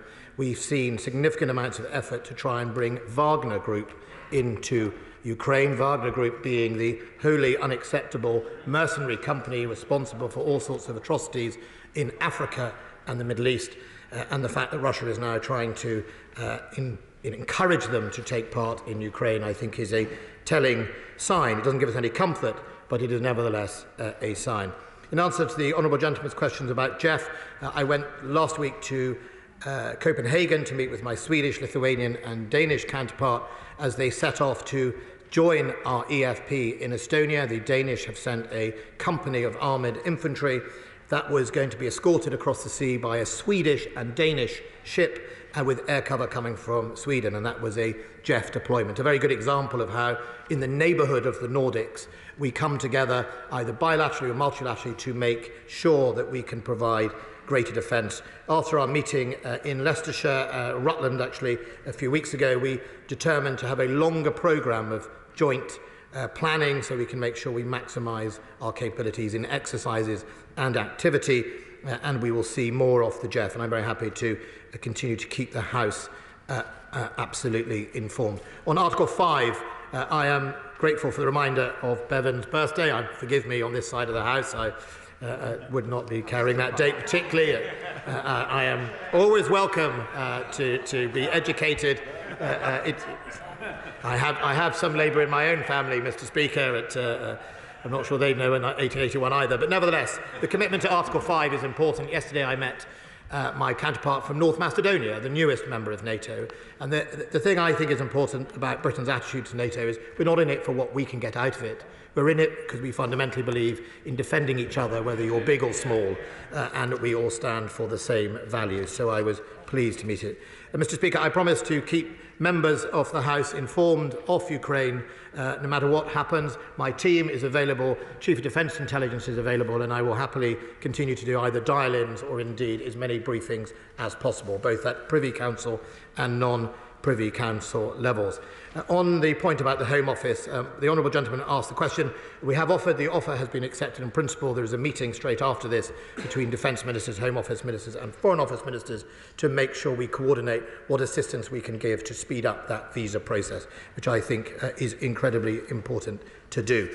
Just on the IR, I think it is important not to mischaracterise the IR. I know the honourable gentleman has said this before. The actual quote in the IR about Russia is quote, the greatest nuclear, conventional, military and sub-threshold threat to European security, to strengthen Europe, which is critical to preserving our security and prosperity of the Atlantic. The IR did not miss Europe, did not miss Russia. In fact, it squarely identified it as our main adversary, and I think it would be wrong to characterise it as everyone's off to the Pacific. Certainly, if you look at the balance of my investments, as I've made as Defence Secretary, and the investments in basing and expeditionary forces such as JEF, that is in Europe and north in Europe as well. So I think that is incredibly important. I shall pass on details to the relevant ministry. I suspect it's the Cabinet Office in charge of the National Resilience and Strategy, and like him, I look forward to reading it. William Cash. Thank you, Mr. Speaker. May I congratulate my right honourable friend and the Government and the Prime Minister on the manner in which they're conducting themselves in relation to this dreadful invasion in Ukraine. Could I also add, having just come back from a conference in Paris, where I had the honour to lead the European Select Committee delegation in conjunction with all the other countries in the whole of Europe, how much they appreciate what we're doing here in the United Kingdom. And could I also just mention that my son actually is currently in Poland and in Hungary on humanitarian work, and I trust that other people will be able to do much the same, because this is so important, not only to our constituents, but to the whole of fairness, justice in the world. I want to thank my honourable friend for everything that he's done. Yeah. So State.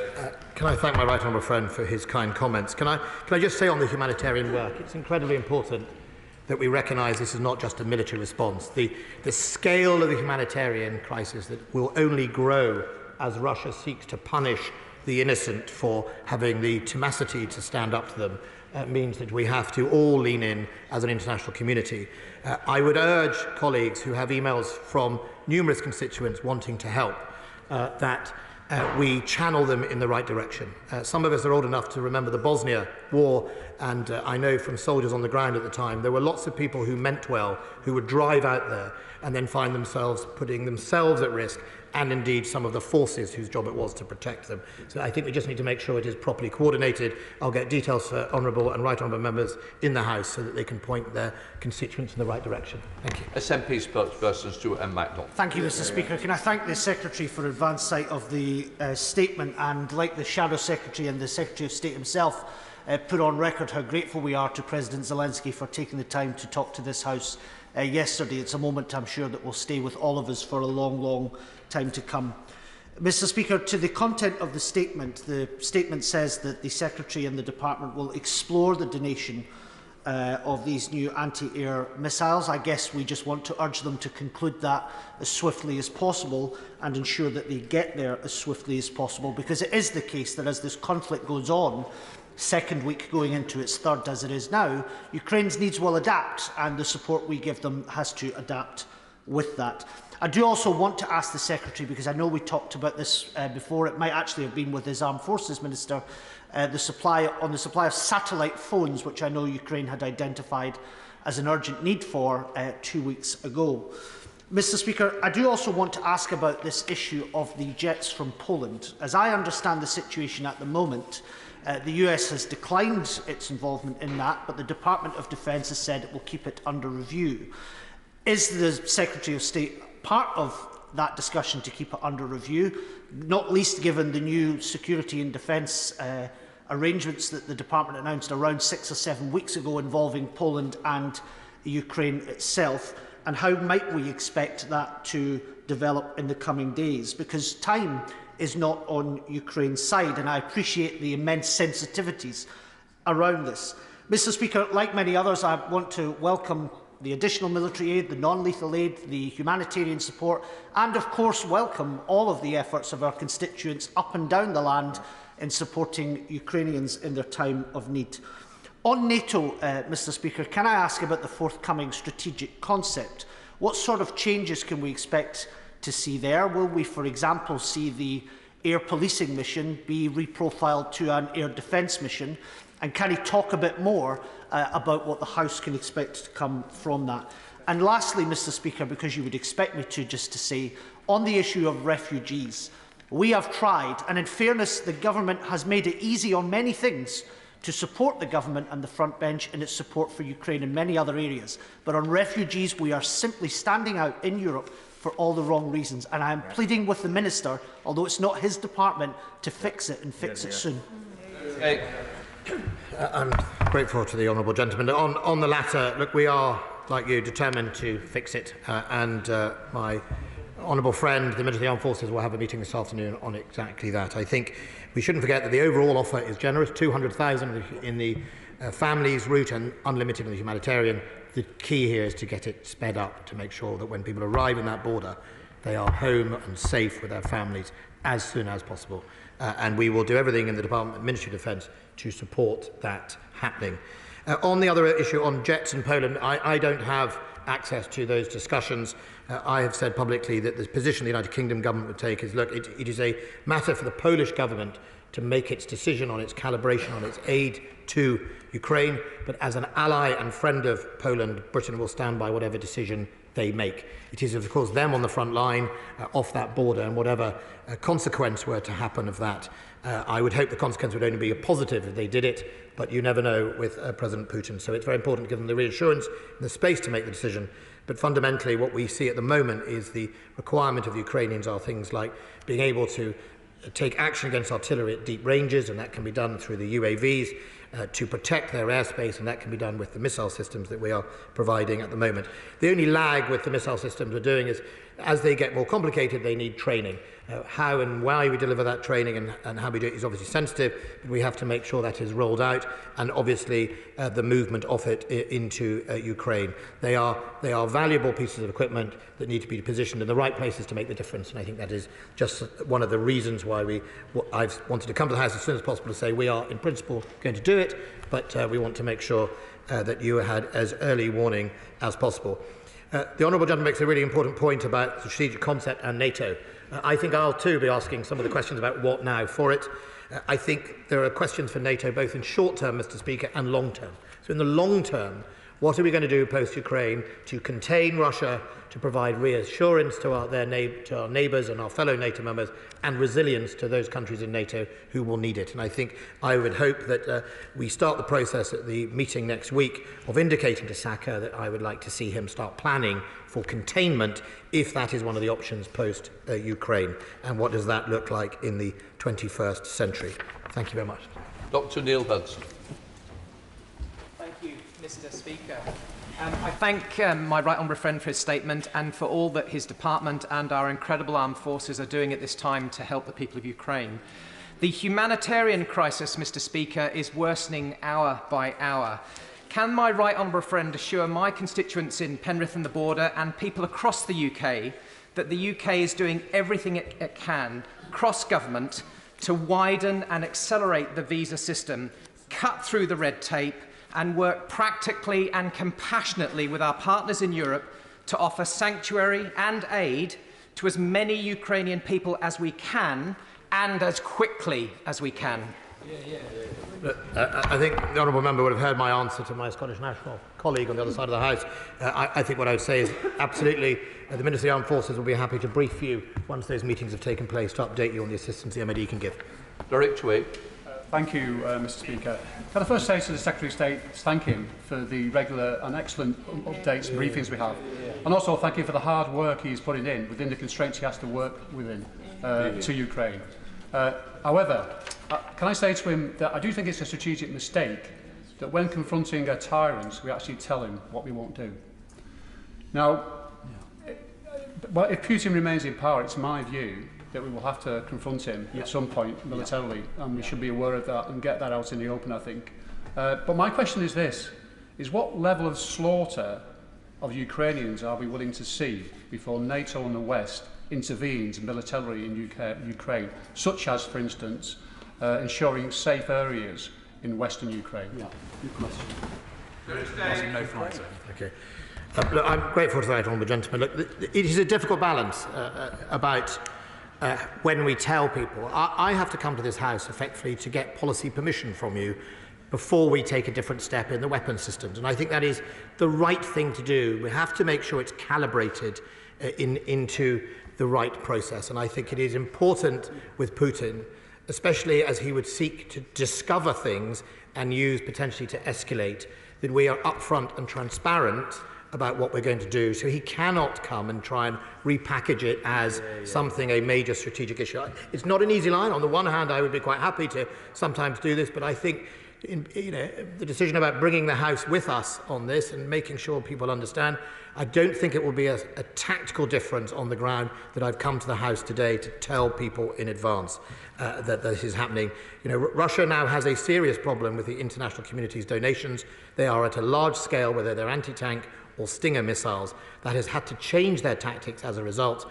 So I think it would be wrong for him to characterise this as anything other than us responding to their change in tactics, but making sure he doesn't get impunity to bomb people from the air and kill innocent victims. On the other issue around areas like humanitarian corridors and indeed no-fly zones, we just have to be careful. You have to enforce them. And in thinking about enforcing them, you have to recognise the knock-on effects of whether you trigger a wider war in Europe. Mr.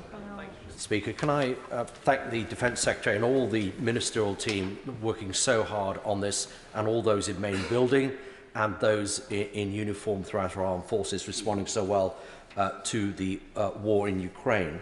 He mentions just over 3,600 new light anti-tank weapons. They've been put to very good use, as the Defence Secretary will know. Can he reassure the House that that supply will continue and at pace? And secondly, he mentions about consideration of the surface-to-air missiles, the system Starstreak. How long will that decision-making process take? I'm grateful to my right honourable friend. First of all, the decision has been made as a sense in principle. That's why I came to the House, that we will provide them. What we've got to make sure is we provide them with the training and the capability to deliver that. Can I just thank my right honourable friend for the effort he put in to work with the Speaker to deliver the speech yesterday by President Zelensky. I cannot tell you, between the two of you, Mr. Speaker, Regan, and others, I think how important it was to hear from a man who is clearly leading his country from the front, but is also under tremendous personal threat from Russia. Leila Moran. Mr. Speaker, can I first say thank you to the Defence Secretary for the approach he takes, for being the calm voice of competence that we want to hear in this crisis. He shouldn't have to intervene in the Home Office. I'm glad he is, though, and I thank him also for stepping up where his colleagues are failing again. He will know that this is not just the right thing to do, it is strategically the important thing to do, because Putin is counting on Europe not getting the refugee crisis right, because that plays into his hands in the medium and longer term. Would he agree with my concern that if we don't get a grip on the refugee crisis soon across the whole of Europe, including in this country, then we could well be playing into those fears?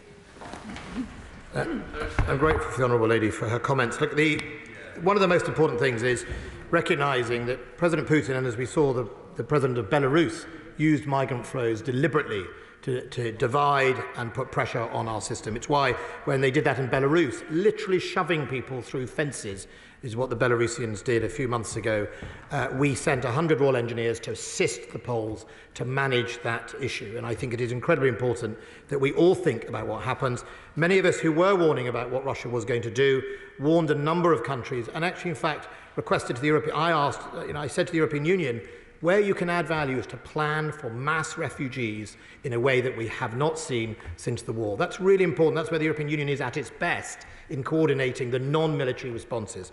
I think they've done well, but they're not the only ones who are not, they're not shielded from the criticism as well. I think we all have to do it internationally. We have to do it better. We have to do the visa bit faster. My colleagues are absolutely coming to bear to bring those assets from MOD, but we also should remember we act as a team. I'm not intervening in the Home Office. Government is a team, and we're working together as a team to deliver that. Blake Gribben. Although Putin has committed virtually all his forces he had pre-positioned, we know he has more modern equipment still to deploy. Are we able to determine whether those additional forces are ready to deploy? My humble friend, so first of all, he has deployed some of his most modern equipment. He has gone all in, I think, as people would say, and played his full hand. You will have seen only recently a SA-22 or a Panaster anti-air medium-range missile system that has been defeated by the mud of Ukraine with a burst tyre and it's stuck in the mud. So he has absolutely managed to, he's gone all in, he's risked some of his most important equipment, he's using significant numbers of his missile stocks, and he is taking huge risk around the wider boundaries of Russia that he is now leaving effectively thinned out from defence. Kevin Brennan. Thank you, Mr. Speaker. There was a report on Reuters yesterday that dozens of former paras have signed up for the Ukrainian Foreign Legion and that hundreds more are expected to do so. Could he give the House absolute clarity on the UK's government position in relation to those volunteers? So the government's position is if you are a serving member of the armed forces, you will be breaking the law. I'm anticipating that there were reports in the weekend newspaper about, I think, 3 members who had gone AWOL over the weekend. They will be breaking the law and they will be prosecuted when they return for going absent without leave or deserting. For others, as the government's travel advice is don't go to Ukraine, we strongly discourage them from joining these forces. My experience, having been security minister, is people who went off to join the YPG and other organisations, it didn't end well. It is also the case, as a number of them are now discovering, that the Ukrainians are very clear. You turn up, you're in it for the whole game. You're not in it for a selfie in 6 weeks. You are in it for real. And I think we have seen already some people at the border decide that maybe not be the right option to follow. Roger Gale. Mr. Speaker, I understand that it would be possible at very short notice to reopen Manston Airport in Kent, to fly out humanitarian aid such as pharmaceuticals, and to fly in refugees who can then be processed at Manston Barracks. That will require the cooperation and the effort of the Ministry of Defence, as well as the cooperation of the Department for Levelling Up. I'm not asking for a guarantee now, but would my right honourable friend speak with our right honourable friend, the member for Surrey Heath, to see what possibilities there might be there? I'm grateful for the right honourable friend's question. Look, at the moment we have the capacity we need and we have the landing slots and the landing fields we need to deliver whatever we need to do. If, however, there is greater pressure, I'll be absolutely delighted to talk to both him and my colleague for Surrey Heath to see whether we can take advantage of his kind offer. Debbie Abrahams. Mr. Speaker, and again my thanks to the Defence Secretary for all he's doing in the compassionate way that he's doing it. Again, my question relates to a constituent and is not necessarily his departmental area, but I'd be grateful if he could follow it up. My constituent who lives in the Donbass 4 weeks ago, drove across the country, managed to get through to Poland and has been waiting for a visa for his wife and their infant daughter for the last 4 weeks. He has heard nothing from the Home Office. He's running out of money and wants to get home with his family. Please can he urge the Home Office to do their job?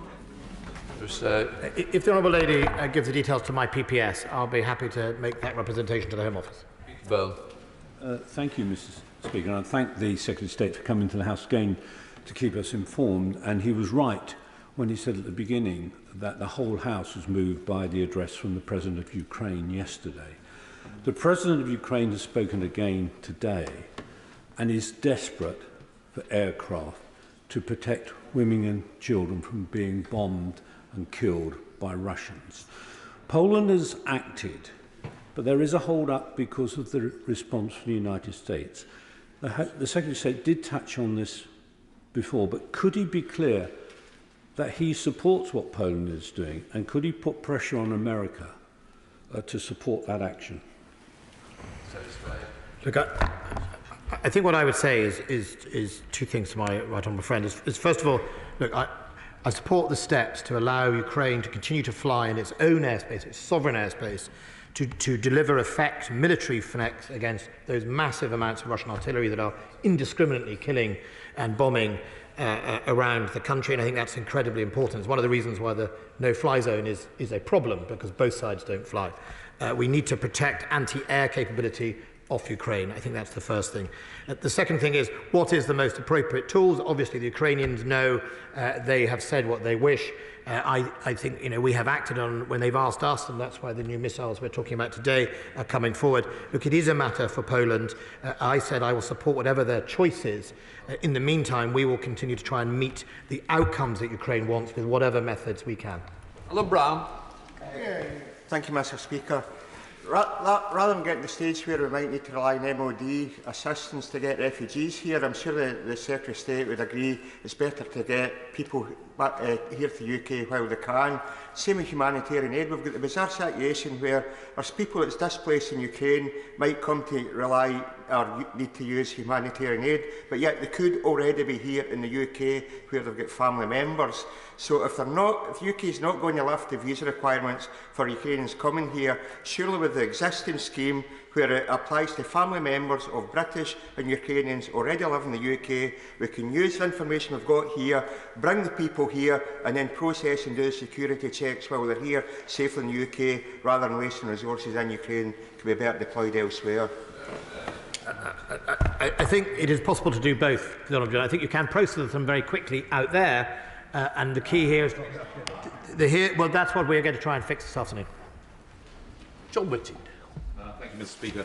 3 years ago, I visited Mariupol with my right honourable friend's predecessor, Michael Fallon, and we heard the appreciation of the Ukrainian armed forces of the help that we were already giving them then through Operation Orbital. Can I therefore strongly welcome the announcement that my right honourable friend has made this afternoon? And does he agree with the Secretary-General of NATO that the sight of bodies lying on streets unburied in Mariupol is credible evidence that Russia is guilty of war crimes? Recording them. Well, first of all, I think, as I previously reported, the ICC have opened a campaign and a number of countries, including Britain, are collecting evidence. Canada is taking quite a strong lead, and I think it's important that we follow the evidence. I think the open source reports of both civilian bodies and actually abandoned Russian dead by their own forces is a crime in itself. I mean, what a disgrace that the Russian generals have abandoned those young men to be murdered. Not murdered, to be killed, sorry, not murdered, but have been killed.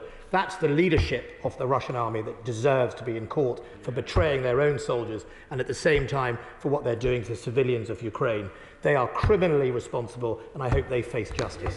John Wallace. Thank you, Mr. Speaker. I'd like to thank the Secretary of State for updating us on the actions of the UK in support of the Ukrainians' heroic defence of their country. He will have noted that his update was much more warmly received than that of the Home Office yesterday, and with good reason, and I do hope Home Office ministers have noted that as well. We must act on all fronts. The need for humanitarian assistance is overwhelming. Could he say a little bit more about the 1,000 UK troops who are on standby? I understand from his statement they are still on standby to provide humanitarian assistance where they are and the circumstances under which they will be deployed. So, to answer the Honourable Lady, first of all, we haven't yet had any requests for humanitarian support from neighbouring countries. As soon as they do, we will be very happy to deploy those troops to help in that process.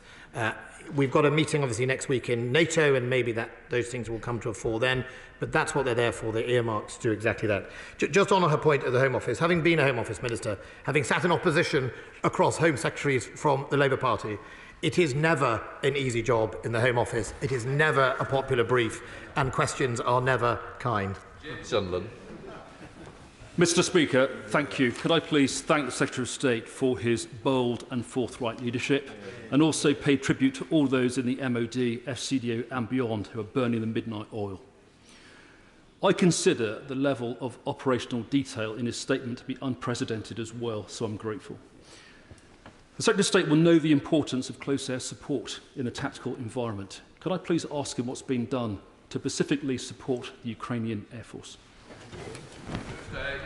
Well, I'm grateful to my honourable friend. Well, first of all, the HVM to assist them to fly freely in the airspace.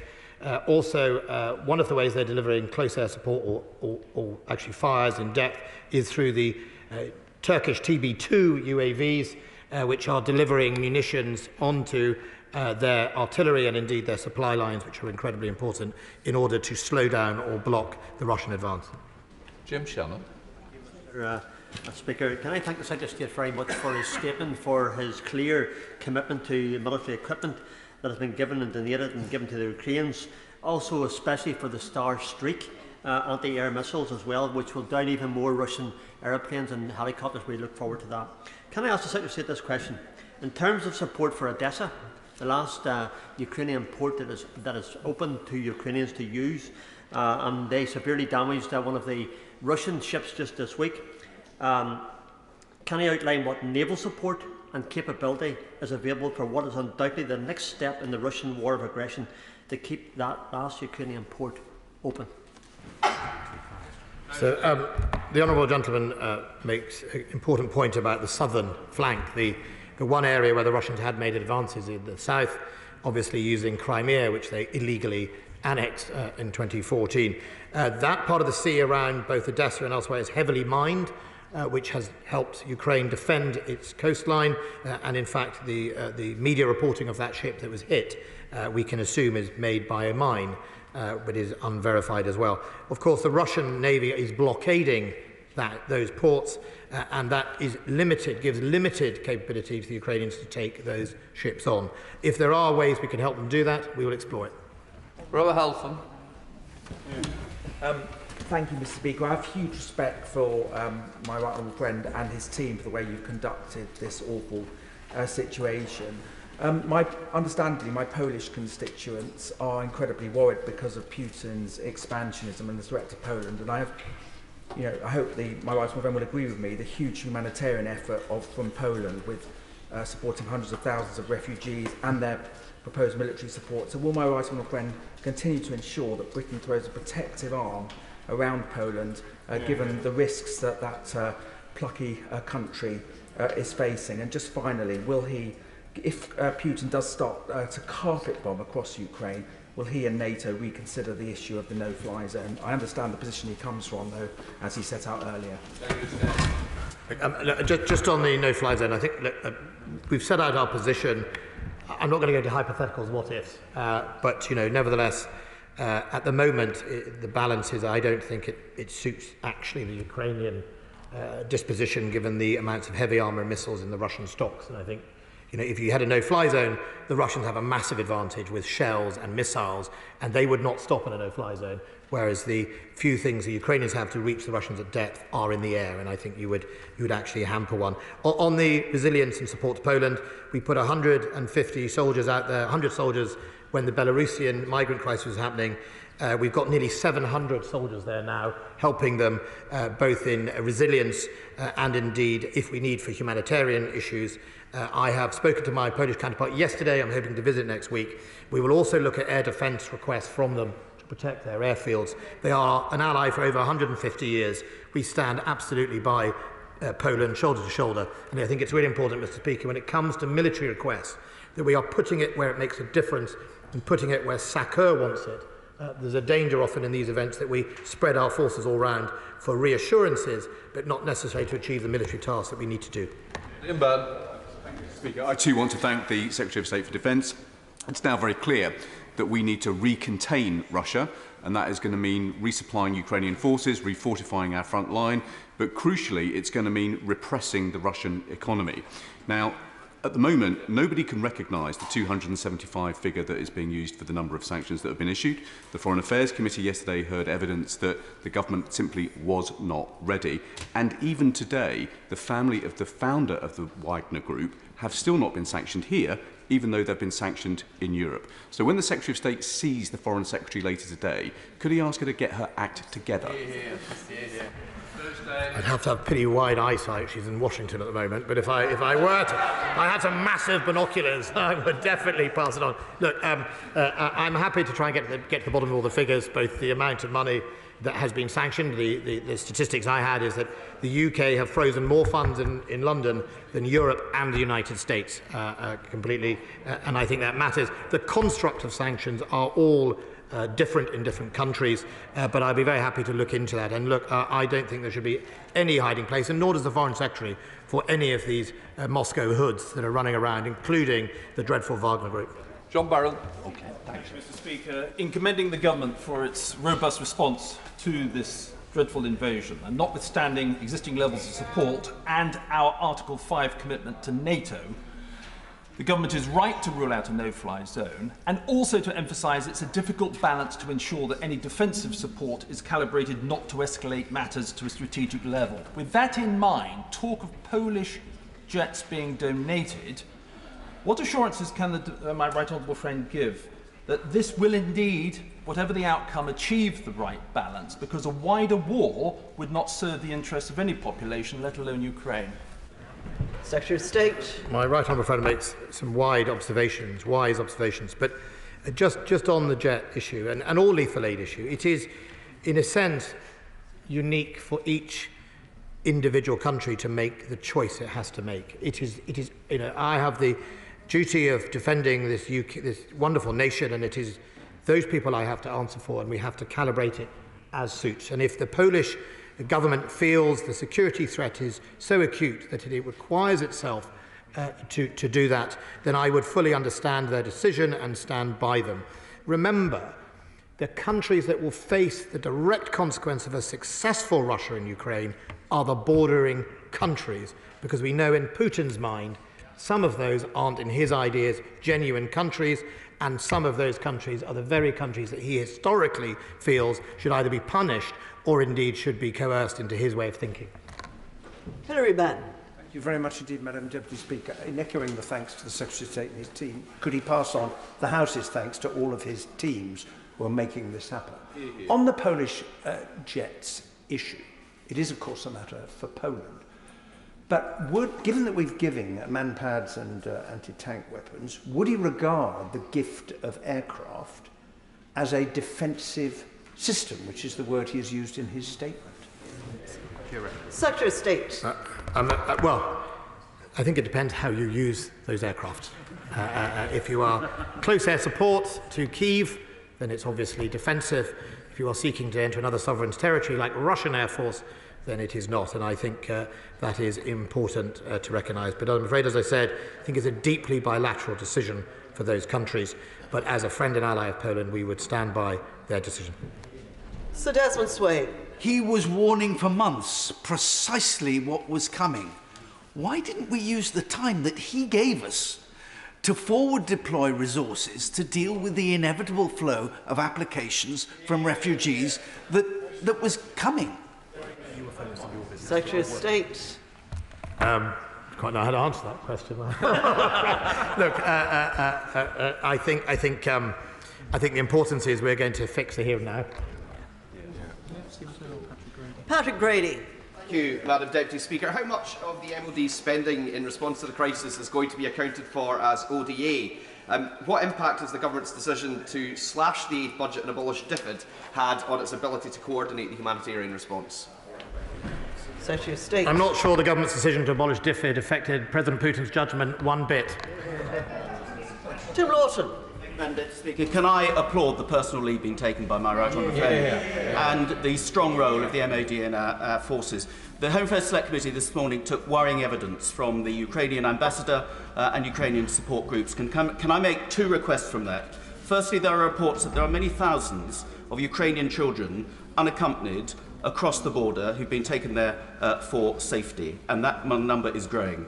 Can he make the offer that when the welcome humanitarian and military supplies go in military planes, he includes personnel from SAFA, the largest employer of social workers, to help with the safeguarding worries that are now carrying on the border, and preferably bring them back to the UK and do the checks that may need to be done in the UK, where you don't need to change the law to grant them a 6-month visitor visa at the very least. And secondly, my Ukrainian constituents tell me that their friends in Ukraine are ordering over the internet body armour from British companies because they are desperately short for their reserve and volunteer forces. We need to do more to help equip those people who have bravely gone to the front line and weren't part of the standing military and don't have the sort of kit that we would expect.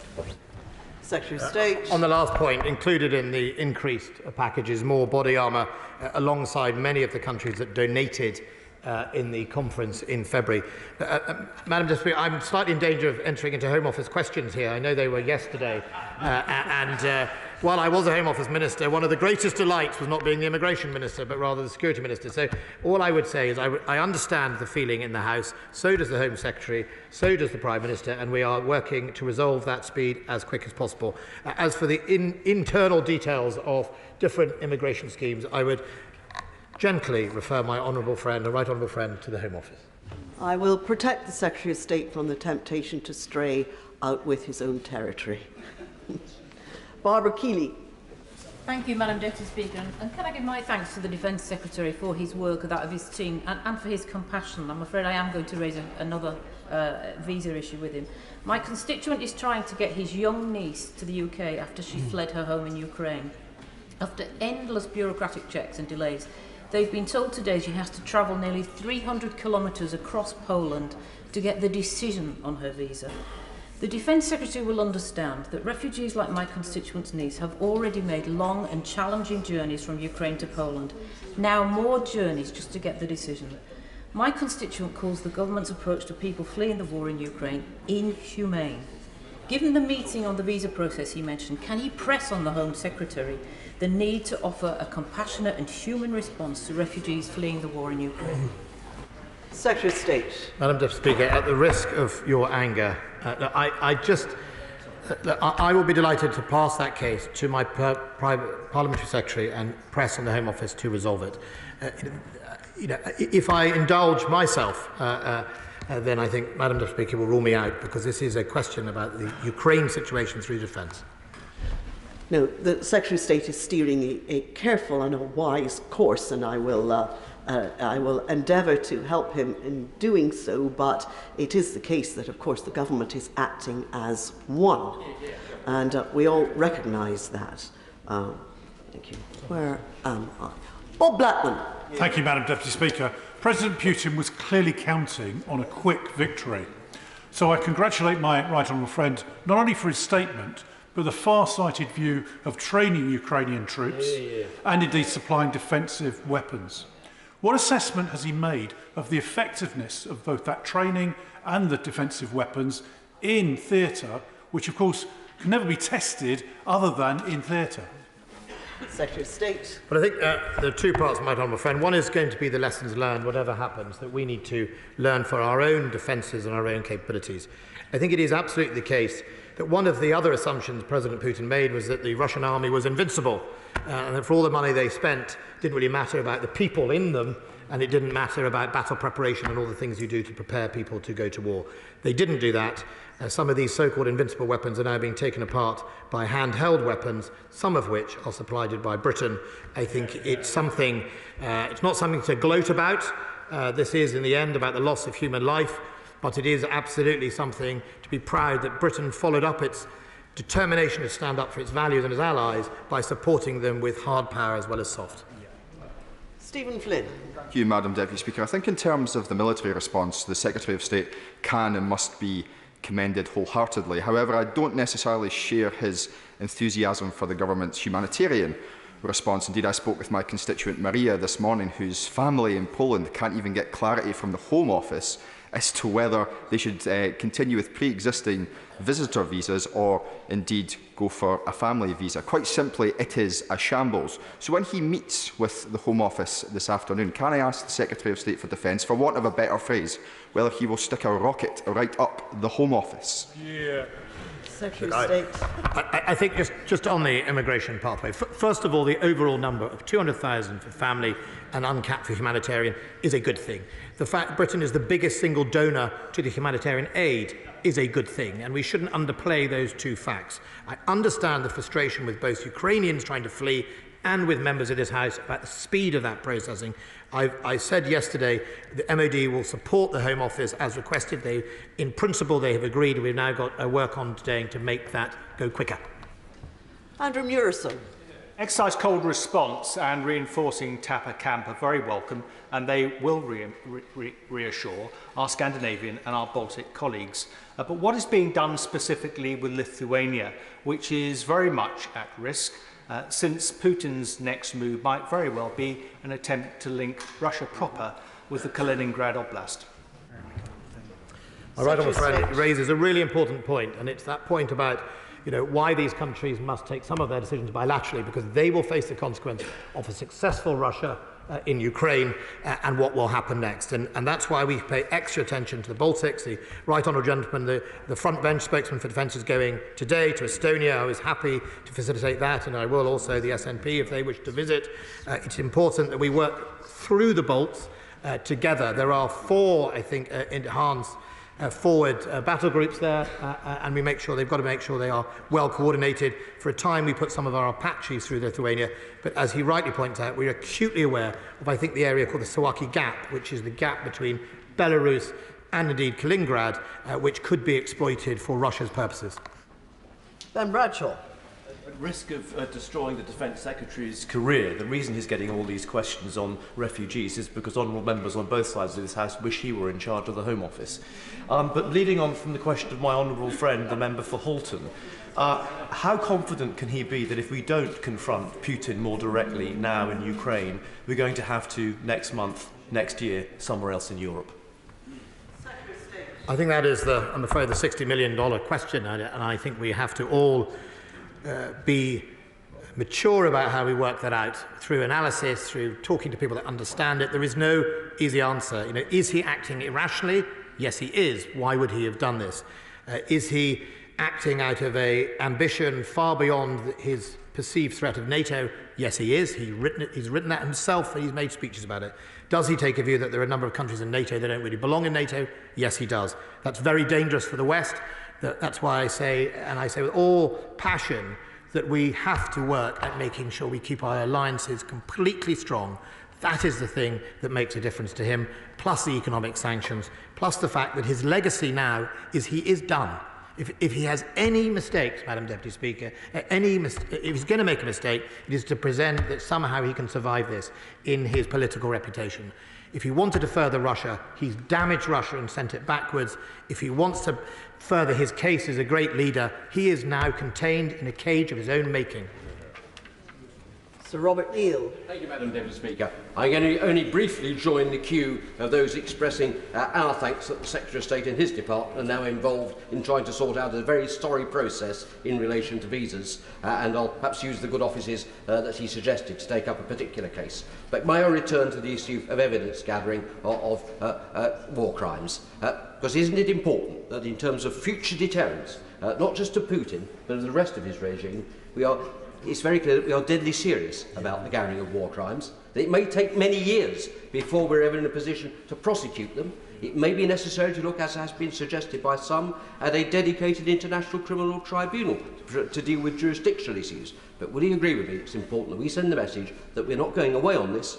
We will amass the evidence, and for however long it takes, we will pursue them, not just Putin, but right the way down the chain of command for those who are responsible, because when his regime falls, like Milosevic's, it will, then the democracies of the world are coming for him. I agree with my right honourable friend 100%, and my honourable friend, the Minister of the Armed Forces, met with the ICRC only last week, I think, to discuss exactly that. It is absolutely right. They know that the long arm of justice will follow them forever. And he also says something that's really important. This cannot be swept away by just one man in the Kremlin. Right down through the chain of command, right now, those commanders sending those young men to their deaths, they also need to face justice, military or international. Matt Rodder. Could I ask the Secretary of State, could I thank the Secretary of State for the calm and professional approach he's taken to this very difficult issue? Also thank him for the pressure he's applying to the Home Office to, quite rightly, speed up the fair treatment of refugees. Could he also speak to other government departments about the lengthy delays which some medical convoys are facing? I've had approaches from my local Ukrainian community, and I understand other members from across the House have faced this difficulty, and there does seem to be a genuine issue of red tape created by customs declarations. If he could raise that with other government departments, that would be a huge step forward. Look, I'm absolutely delighted to do that. If he wants to give me that, I'll ask from this questions to investigate what more we can do. We have helped the Department of Health with some of its medical supplies fly in, but I also know there are lots of people driving out with it. So if the customs are on our side, we can do something about it. If they're not, I'll raise it with my international counterparts. Aaron Bell. Thank you, Madam Deputy Speaker. My right honourable friend may be aware of both the reporting and indeed extraordinarily the opinion polls coming out of Ukraine that show that the people of Ukraine and the government of Ukraine regard the United Kingdom as foremost amongst their friends in Western Europe. And that is in no small part due to his leadership and his foresight, as others have said. Not only have we supplied them 2,000 anti-tank missiles before the invasion, I welcome what he said in the statement today about what we're doing today. Can he assure me that all future requests for further defensive military equipment by Ukraine will be met in the same way? Secretary of State. We'll look at every request quickly and genuinely and do whatever we can to help Ukraine. And I just thank him for his kind comments. But look, I think it's just actually what Britain stands for. Whether I work with Sweden and Finland, non-NATO countries, or whether you work with aspirant NATO countries or indeed countries who want to belong to our values, there's something that they all value, and that is what Britain stands for and her history. Paul Bristow. Thank you, Madam Deputy Speaker. Russia's advance has been hamstrung by logistical difficulties, defections and now freezing temperatures, with the convoy advancing on Ukraine essentially immobile for the past few days. Does my right honourable friend agree that President Putin has badly misjudged the effectiveness of his own military and the resistance of the Ukrainians, who have been backed up by Western military aid and training? Secretary of State. Look, I think there are two major miscalculations by President Putin, and they are that first of all, that his military was invincible, and secondly, that the Ukrainian people would welcome him. I think his other major miscalculation was that somehow the international community was not united. He's wrong on that. Clive Afford. Thank you, Madam Deputy Speaker. Members from both sides of the House will wish him well with his discussions with the Home Office. It's a hard nut to crack. I spoke with a constituent of mine over the weekend who has family in Irpin. And when she asked me about a no-fly zone, I explained the situation to her. And I have to say their words came very difficultly, with some difficulty, because when you're facing someone who has a family in a war zone, it is very difficult to explain why you can't intervene, as much as I support the position that we're taking. She then responded by saying we need to be able to defend ourselves, and that they want access to more weaponry that we can supply to them. And I know he's providing Starstreak high-velocity anti-air missiles, and that he hopes that that will be within the definition of defensive weapons. But that definition is in itself, is that a difficulty in providing the support that people from Ukraine are asking for? And is that something that's going to have to be kept under review? I think it's always kept under review, depending on the actions of President Putin.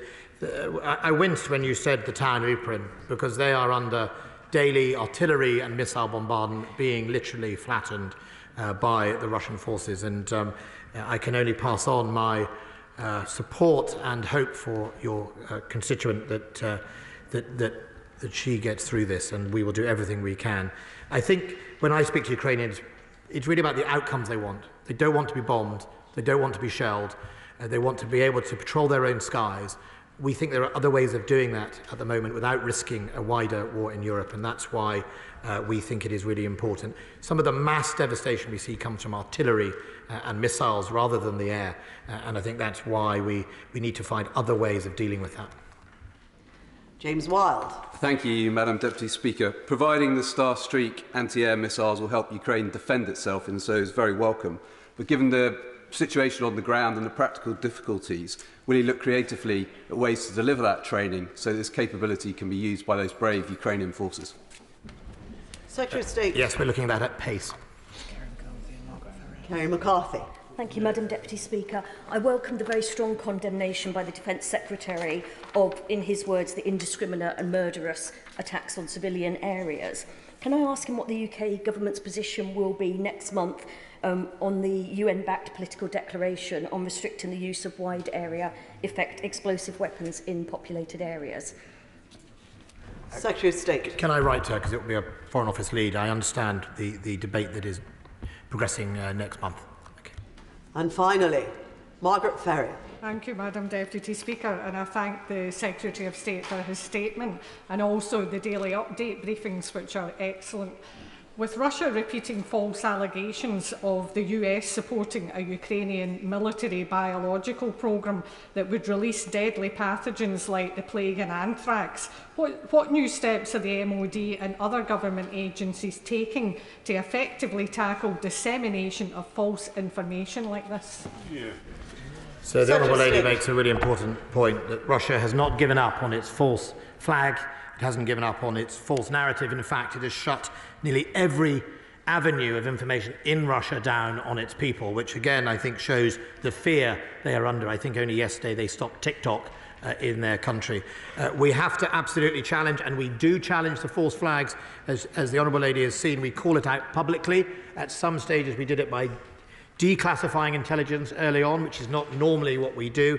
But also we should be genuinely worried when the false flags drop breadcrumbs toward chemical weapons or nerve agents or biological weapons. We should worry about that because we all worry what's behind that in the first place. Yes. Thank you. I thank the Secretary of State for coming to the House to keep us updated and for his thorough answers to a very large number of questions.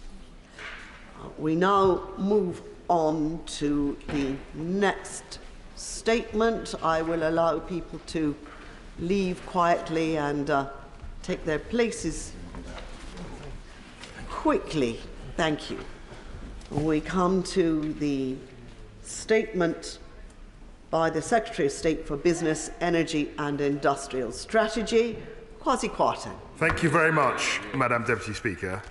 And I just want to start by saying what a privilege it was for all of us to hear the historic address in the House yesterday by President Zelensky.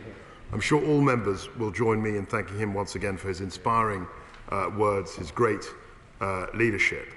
And it is with those words in mind, Madam Deputy Speaker, that we come, or certainly I come here today.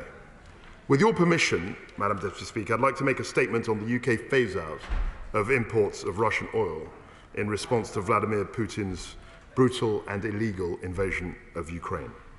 The UK joins key allies, including the United States, in halting the import of Russian oil, which makes up 44% of Russian exports and 17% of the government's revenue through taxation.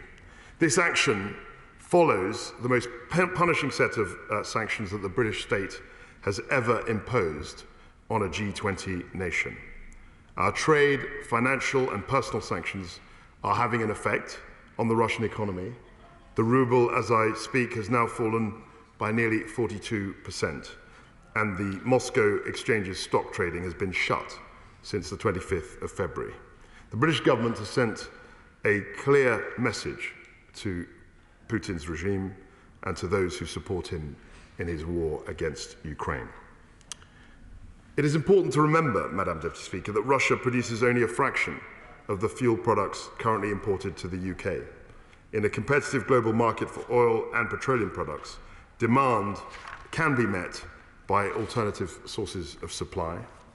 And as a result of international revulsion at Putin's invasion, Russian oil is already being excluded from much of the market, and currently it is trading at quite a sharp discount from other crude oil sources. But we want to go further, Madam Deputy Speaker. Yesterday I set out that the UK is phasing out imports of Russian oil during the course of the year. This transition will give the market, it will give businesses and supply chains more than enough time to substitute Russian imports. Businesses should use this year to ensure as smooth a transition as possible so that consumers will not be affected. The government will work with companies through a new task force on oil to support them to make use of this period in finding alternative suppliers. Yesterday, I spoke with businesses, unions and representatives from the sector, and of course, I and officials in BEIS will continue to engage and support British business. While Russian imports account for 8% of total UK oil demand, the UK is also, one should remember, a significant producer of both crude oil and petroleum products. We participate in a global market for these products, and we have resources in place in the unlikely event of supply disruption.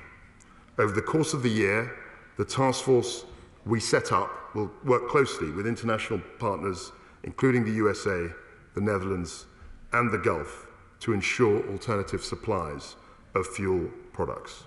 Last week, I addressed the International Energy Agency, and tomorrow we will have an extraordinary meeting of the G7 energy ministers to discuss further steps.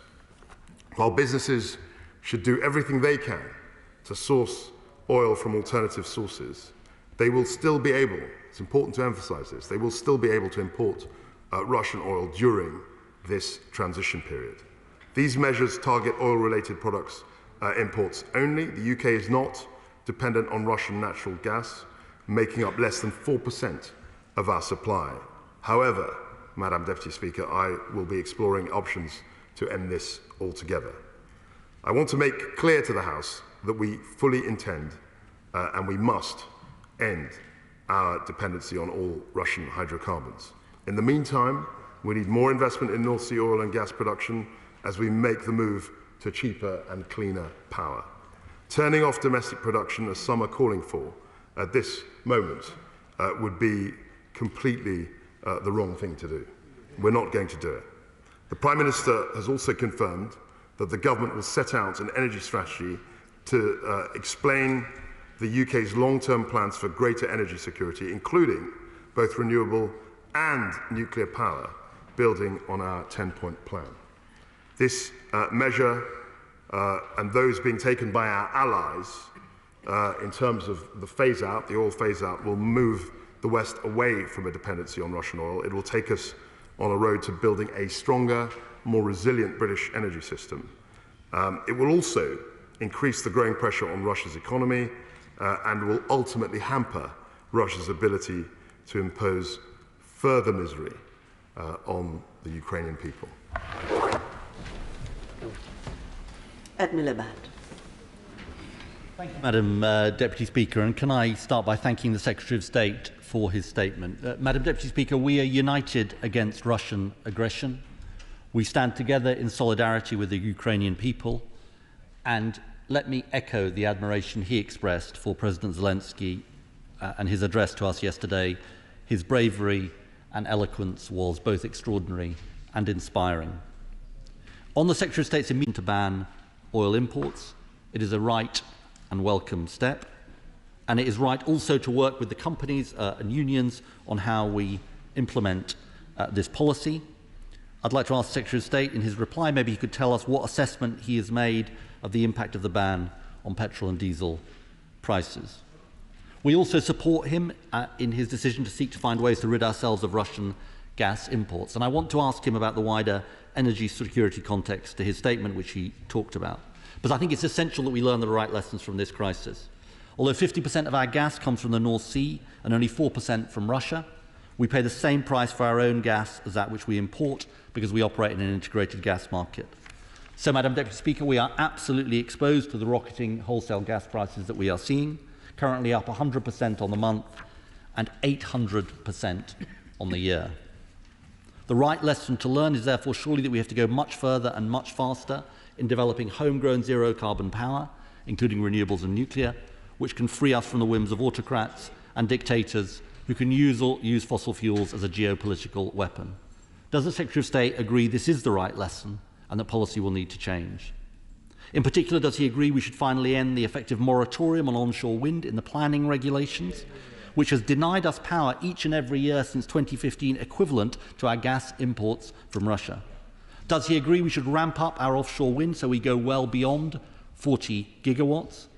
And does he agree, Madam Deputy Speaker, it's time to finally get serious about energy efficiency, the best way of cutting energy demand, and where the government has not succeeded in the past years? On the North Sea, Madam Deputy Speaker, there needs to be a phased transition, but will he now clarify the government's position on fracking, and will he confirm that the moratorium that was put in place will remain in place? No ifs, no buts. No ifs, no buts, as fracking would not make any difference to the prices consumers pay, is dangerous and would take decades to come on stream. They don't agree with me. I've got a position against fracking. They support fracking. We'd love to know what the Secretary of State and the government thinks, and I'm sure they would too. Finally, let me ask him about the cost of living crisis facing families arising from what is happening to oil and gas prices. We have consistently warned the government that their measures were wholly inadequate for the rise in energy bills. I asked the Secretary of State today, will he undertake to tell the Chancellor that in his spring statement he must come back with much, much more help for both families and businesses? Let me end by saying this, Madam Deputy Speaker. We are united in our support for people in Ukraine. We will support the government in everything it does, which can cut off support for the evil and barbaric Putin regime. And we urge the government to learn the right lessons from this crisis for our country so we can achieve both energy security and energy sovereignty. State. Deputy Speaker, in his customary way, he raised a large number of questions, the majority of which I hope to deal with. In terms of his words against Putin's barbaric invasion, his completely illegal actions, I'm very pleased that he's reflecting our sentiments, and we have a mutual interest in making sure that Putin fails. As far as the cost of living is concerned, Madam Deputy Speaker, there was an extensive intervention by my right honourable friend, the Chancellor of the Exchequer. And I think it's quite wrong for opposition politicians to say that the price cap, which will be set in August, is going to necessarily be higher than what it is today. We simply don't know. He will understand that the price cap will be set at a time retrospectively looking at the average price. It may well be higher, but there are circumstances in which it won't be increasing as much as he imagines. And of course, as is always the case, we have an ongoing look at the price cap. We speak to Ofgem all the time, and Ofgem is engaging work in terms of how the price cap is calculated.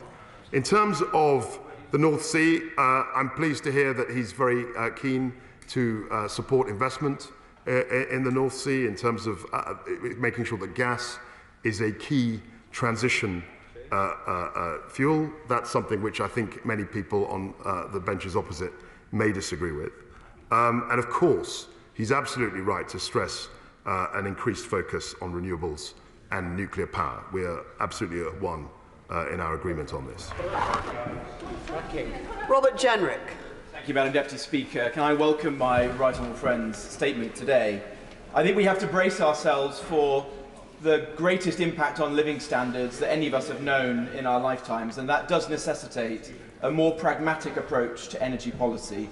It means accelerating investment in renewables, potentially lifting the effective moratorium on onshore wind.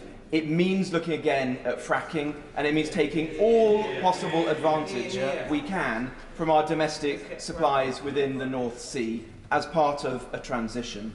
Would my right honourable friend agree with that, and also that it would be perverse and dangerous to take away oil from Russia and replace it with oil and gas from Iran and Venezuela, two regimes just as malign and dangerous as Putin's regime in Russia? I thank my honourable friend, my right honourable friend, for his intervention. He's absolutely right. We've got to look at all the possible technologies that can give us as much resilience. We've got to actually, I think, shuffle off a lot of outdated dogma in this area, and I'm very pleased that the right honourable gentleman is full square behind nuclear, because as I remember when he was Secretary of State, he was not the most supportive of the nuclear industry. But my right honourable friend is quite right to identify potentially hostile powers, and we are absolutely willing we're very keen to diversify away from backing or providing resources to potentially hostile powers. Stephen Flynn. Thank you, Madam Deputy Speaker. I think it's safe to say that in this chamber we all broadly support the statement that the Secretary of State has made here today. And whilst there will be arguments about the potential speed of the transition, we cannot escape the sheer scale of what has been announced here. This is a seismic shift in UK, US and indeed European energy policy. However, we also can't be blind to the fact that there will be consequences to this. And one of those potential consequences is for retaliatory action from Putin himself. What consideration has the Secretary of State given to that matter? And on that specific point, of course, if there was to be gas and oil shortages on the European continent, as a producer of oil and gas, does this not emphasise the importance of Scotland's North Sea oil and gas reserves?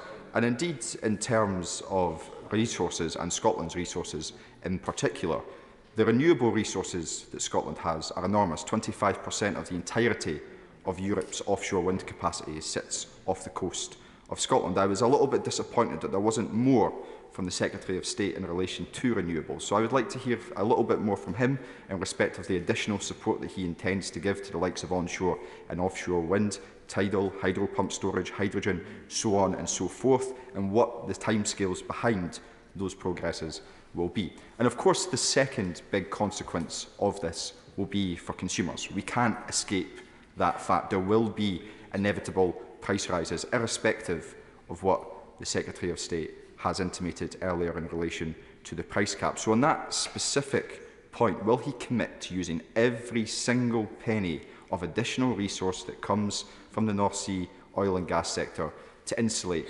households from the looming cost of living crisis? I was very determined not to inject any kind of partisan tone in these proceedings. But it did strike me as particularly bizarre hearing the honourable gentleman defend the North Sea transition deal and the considerable oil and gas assets in Scotland. I'd be very interested to hear what his Green counterparts in the coalition north of the border thought about his remarks. But in relation to protecting consumers, he will know that we are fully committed to the price cap. And that's something which we review all the time in terms of how effectively it can operate. And of course, we are 100% behind renewables. In relation to onshore wind, it's important to remind the House, we lifted the ban on the Pot 1 auction last year, on the Pot 1 auction, which has had a huge boost for onshore wind. Sir Bernard Jenkins. Thank you, Madam Deputy Speaker. Can I thank my right honourable friend for his statement, and I very much welcome the overall emphasis on, in the longer term, replacing fossil fuels with renewables. But can I just ask, does his department understand the urgency of the present short-term situation, not just for prices, but for security of supply? And will the government has announced support for households, but what about businesses? Businesses tend to buy on 6-month contracts, and his hope that the situation will rectify itself within a few months, I'm afraid, I think is hopeless naive. We are facing a crisis in energy bigger than the oil price shock of the 1970s that is likely to have as big an impact or bigger than on our economy than it did then. Is his department seriously engaged with this with the necessary urgency? We absolutely engage with it. And as someone who is very interested in the 1970s, I mean, he will remember that the oil price quadrupled in 3 months. And we are facing a difficult time. I think that the department is fully aware of the urgency of the problem, but he will also appreciate that a lot of the investment that we needed to make simply wasn't made. We didn't make enough commitment to nuclear. This was a historic mistake of previous governments, but we're absolutely focusing on dealing with the problem in the here and now. And that's why my right honourable friend, the Prime Minister, and I are coming up with a plan in the next few days to track to reinforce. Well, I find it extraordinary that this gentleman, who was responsible for energy policy in the last Labour government, is smirking from a sitting position when he completely failed. He comprehensively failed the nuclear sector, completely failed on energy supply, completely failed on energy resilience, and we're still trying to clean up his mess. But, well, friend, we are working on these plans. And I say we'll have no more interventions from a so-called sedentary position. Darren Jones. Thank you, Madam Deputy Speaker, and can I thank the Secretary of State for advance sight of his statement. He will know that many local authorities, NHS trusts and other public bodies are locked into gas supply contracts with Gazprom. In order to get out of those, the government needs to bring forward legislation to amend the public procurement rules. Will he do so? So the position with respect to Gazprom is that it is not, the UK company is separate from the parent, but of course, should anything happen to Gazprom, just as any other shipper or supplier of energy, we will take the appropriate steps if anything untoward should happen to that distributor and supplier. Sir Desmond Swayne. When we sanction Russia, we also sanction ourselves. And we need to be clear with the British people that this is a sacrifice that we're expecting them to make when the Ukrainians are making so much greater sacrifice, don't we? My right honourable friend is absolutely right. People in this country have an intuitive, heartfelt feeling for the people of Ukraine, and they understand. People understand. I've seen this in my constituency in the weekend. I'm sure he's seen it in his constituency. People are willing to endure hardships in solidarity with the heroic efforts that the people of Ukraine are making. People understand this in this country because we're a generous and giving country. Caroline Lucas. Thank you, Madam Deputy Speaker. The government is right to get off Russian oil and gas. I welcome that, but wrong to propose replacing it with new domestic production. Our dependence on fossil fuels is what got us into this energy crisis in the first place. That's why many of us, including the International Energy Agency, are calling for no new licences. Because the real insanity is to try to get out of one crisis by plunging ourselves into another. More extraction from the North Sea will keep our bills high, will drive us past safe climate limits, and fracking will not help. So will he use this moment to launch an emergency green revolution? Will he get serious at last about energy efficiency? And will he wean the UK off not just Russian and oil, not just Russian oil and gas, but all oil and gas now? So on this question, I have to confess, the Honourable Lady and myself have completely different views. We're diametrically opposed. I agree with her on the net zero commitment. But this idea that we can simply switch the lights off, so to speak, on oil and gas is absurd. It's completely absurd. And we need to have investment in the North Sea. No, well, I think I said quite clearly, no more shouting when people are sitting down. Alan Cairns. Thank you, Madam Deputy Speaker. Can I commend my right honourable friend's statement and pay tribute to him and his predecessors for the diversification that they have made to the supply and security and sources of energy mix over recent years, in spite of the lack of investment in nuclear during the 2000s leading up to 2010. But does my right honourable friend agree with me that oil will remain a key source of energy for some time to come as we are transitioning? And therefore, what consideration has he brought about, or what consideration has he made to bringing about influence on OPEC nations to produce more oil so that the global supply can be better managed? My right honourable friend raises a particularly important point. We had a discussion at the IEA Ministerial only last week where we all agreed as a collective to increase or to release our stock. And this was an American initiative which we supported. And clearly, we need to work as an international community to make sure that we can provide enough supply to dampen the increase in prices that we're seeing. Mick Whitley. Thank you, Madam Deputy Speaker. Whilst I welcome the spirit of these plans, I urge the government to act even faster. Russian gas and oil constitutes just a tiny fraction of the UK's energy mix, and we must break this last lifeline to the Putin regime as soon as we can. I'm also deeply concerned to hear members opposite call for a resumption of fracking, which would be a betrayal of the commitments we made to the world in Glasgow just 5 months ago. Will the Secretary of State today commit to ruling out further investments in fossil fuels and instead pledge his department support for an ambitious new Green New Deal and wide-ranging investments in renewables, including the Mersey Tidal project, so that we can finally set ourselves on the path of true energy independence? Thank you. So, I have to say, as Energy Minister and now Secretary of State, I've been totally committed to increasing the supply and production of renewable power. We reopened the Pot 1 auction for onshore wind. For the first time ever, we had a tidal stream, a pot ring fence for tidal stream technology. I've introduced an annual auction for offshore wind. So I'm completely with him, being 100% behind the renewables and the green revolution. Andrew Boy. Thank you very much, Madam Deputy Speaker. Can I thank my right honourable friend not only for his statement today, but for his continued and unflinching support for the oil and gas industry that I am very proud to represent much of in West Aberdeenshire and Kincardine. And can I ask him on that, is it not absurd, despite the importance as being brought home to all of us through the tragic scenes that we're seeing on television right now of energy security, that it continues to be the Scottish Government's official position that we should have no new licences, no new exploration and no new drilling in the North Sea? So my answer to my honourable friend is absolutely right. It was a North Sea transition deal. And transition is the key word. It's a North Sea transition deal, not the North Sea extinction deal, which the honourable member and his green friends north of the border are pursuing. We have a very, very different approach, I'm glad to say, from members of on the benches opposite, and long may that continue. Dave Duggan. Many thanks, Madam Deputy Speaker. Transition is the key word, and the Minister has just said that, and we need to pivot very quickly towards renewable energy. But this is a sharp reduction in oil and gas imports, 8% from Russia, and we welcome that. Insofar as that will lead to a net reduction in availability of oil and gas, it will also lead to a net reduction in emissions, which won't be maintained. We will need to supplement that demand in the short term. What discussions does he plan to have with Scottish Government to ensure that we can meet that with the maximum economic benefit to oil and gas services companies? I'm very happy to speak to colleagues in the Scottish Government about these issues.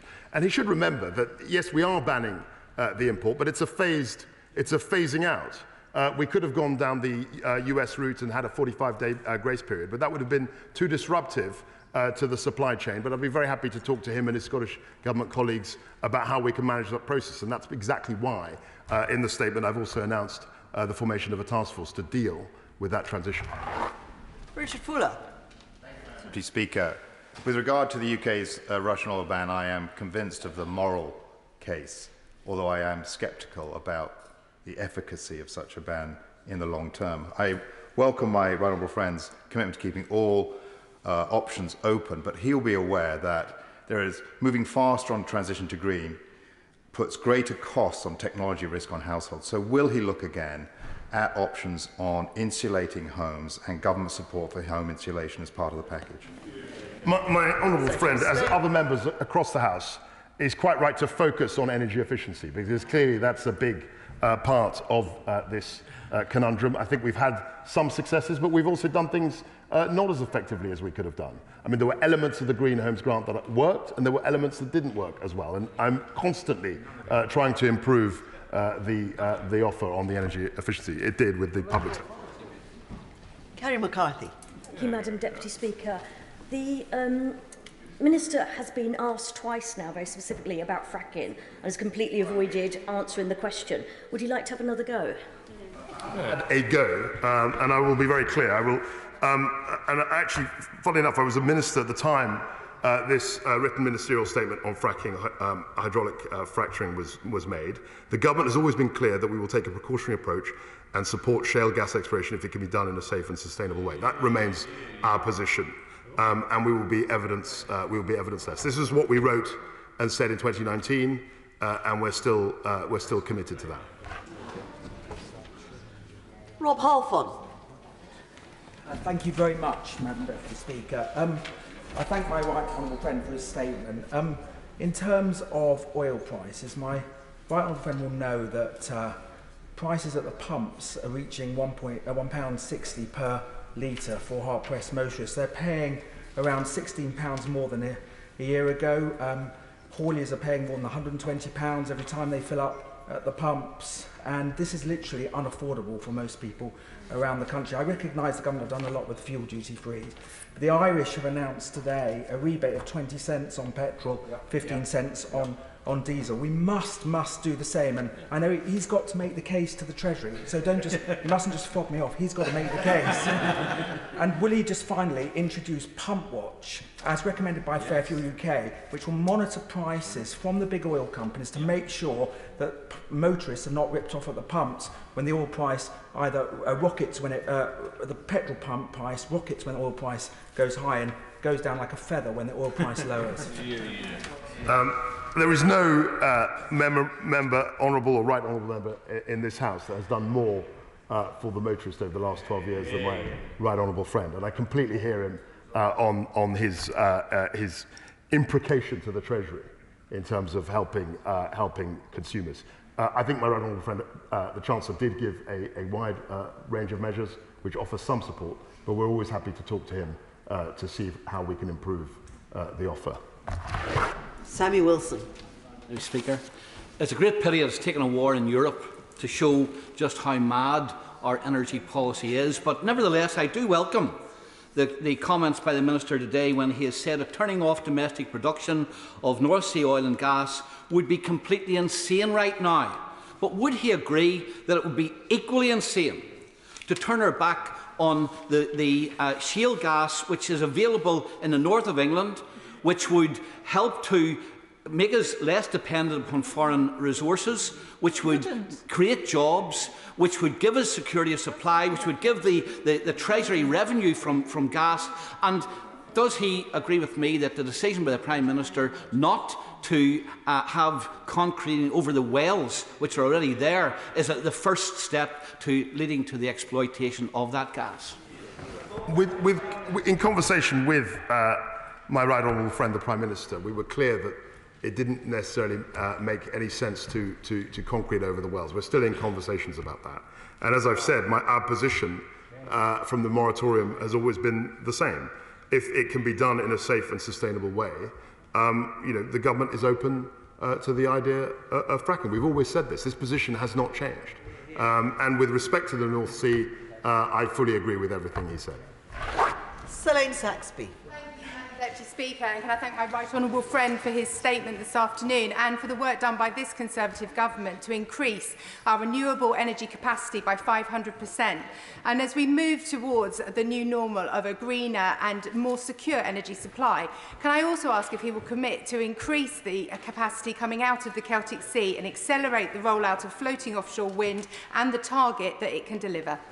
I think floating offshore wind, as my honourable friend remarks, is key to actually accelerating our renewables offer. And I think that in the next few days we will hopefully be saying some slightly more ambitious targets in terms of our 2030 ambition than we have hitherto said.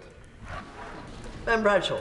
Thank you, Madam Deputy Speaker. Given that the government's been in power for 12 years, why hasn't he already lifted the very damaging moratorium put in by David Cameron on onshore wind, the cheapest and quickest way of generating renewables? And when will... Sure, he will remember that there was a moratorium on the Pot 1 auction, which we lifted. We lifted that 2 years ago, and I'm very pleased to say that in the fourth auction round, we do have a separate pot which is ring-fenced for onshore and solar technologies, and onshore will be fully reflected in that auction. Andrew Murison. Deputy Speaker, the government's right to be cautious about windfall taxes, though it's worth remembering on this side that it was Baroness Thatcher that introduced them in 1981. Given the extraordinary profits by BP and Shell in particular in recent times, and given the very real prospect of simply unaffordable bills landing on our constituents' doormats in the very near future, will the government at least keep that option open?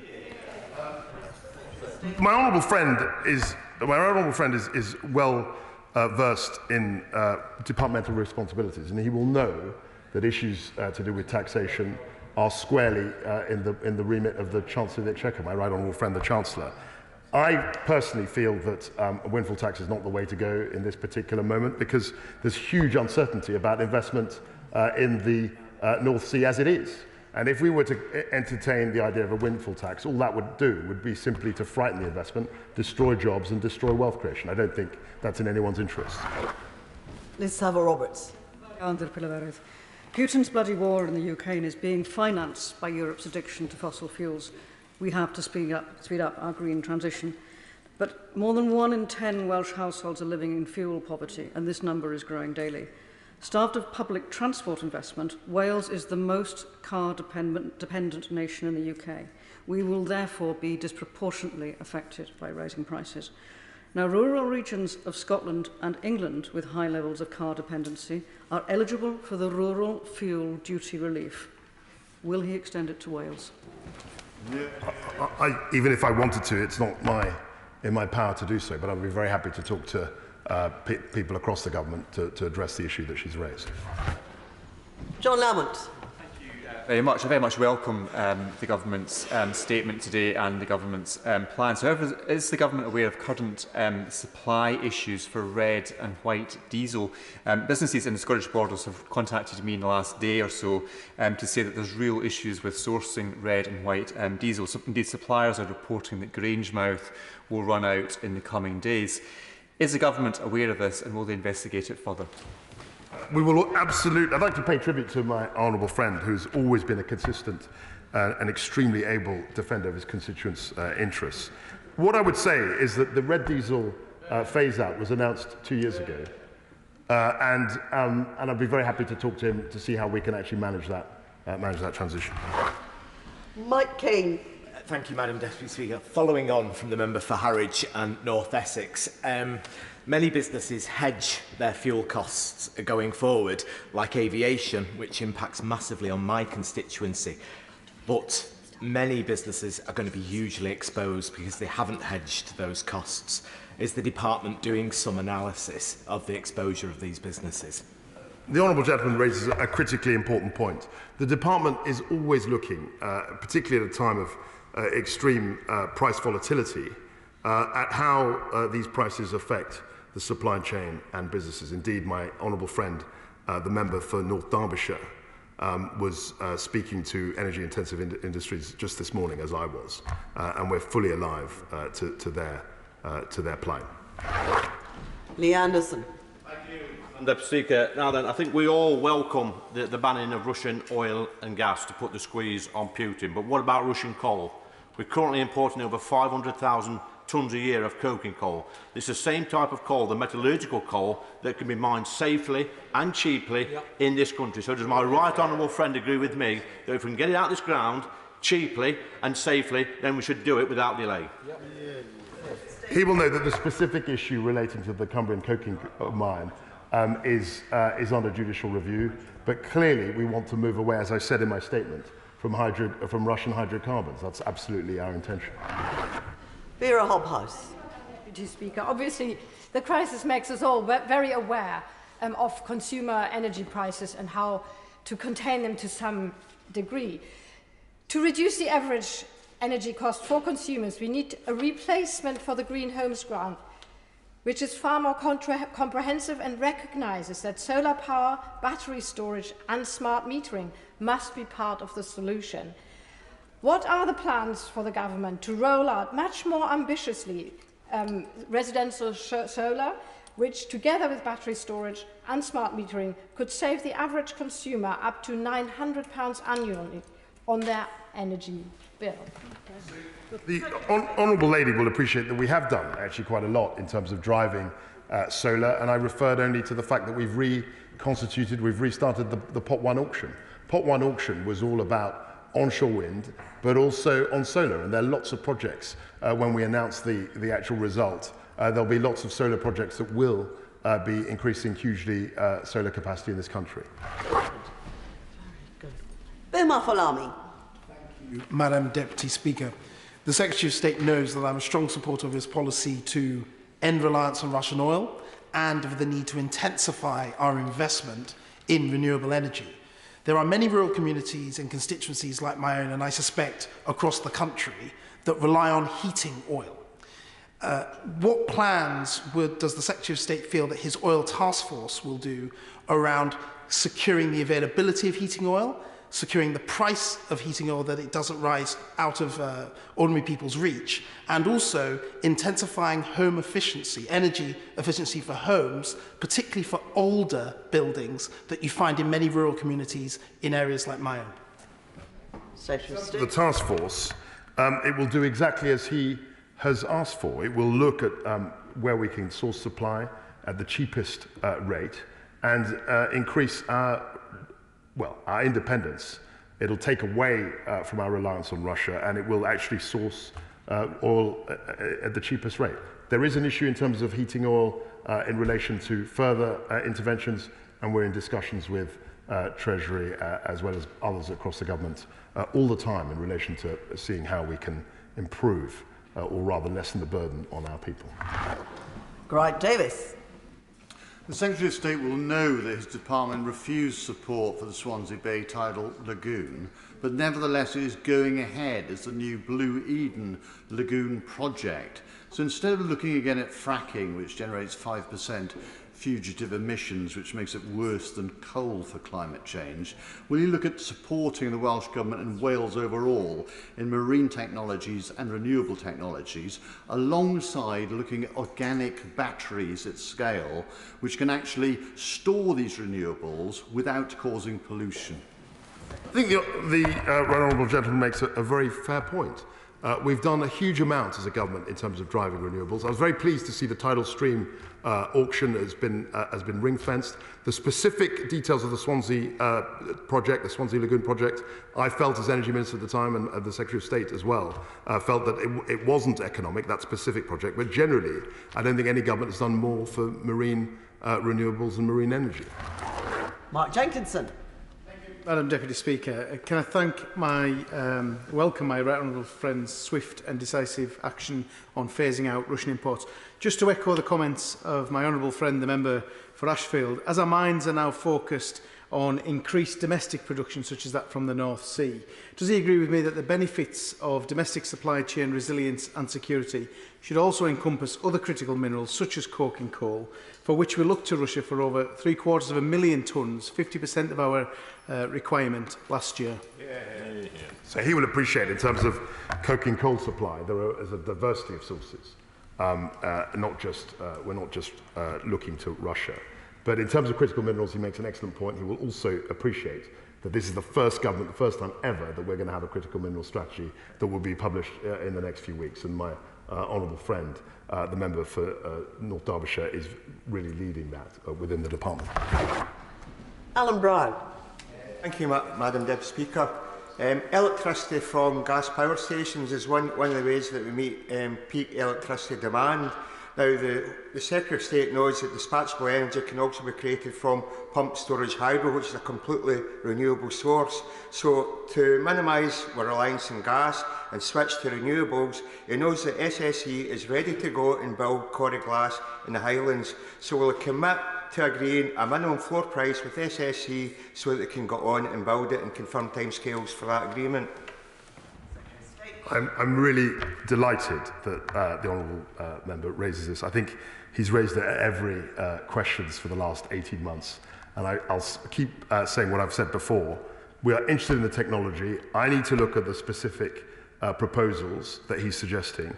And obviously, we need to work out whether it's value for money. Those are the parameters that we always look to. Alexander Stafford. Thank you very much, Madam Deputy Speaker.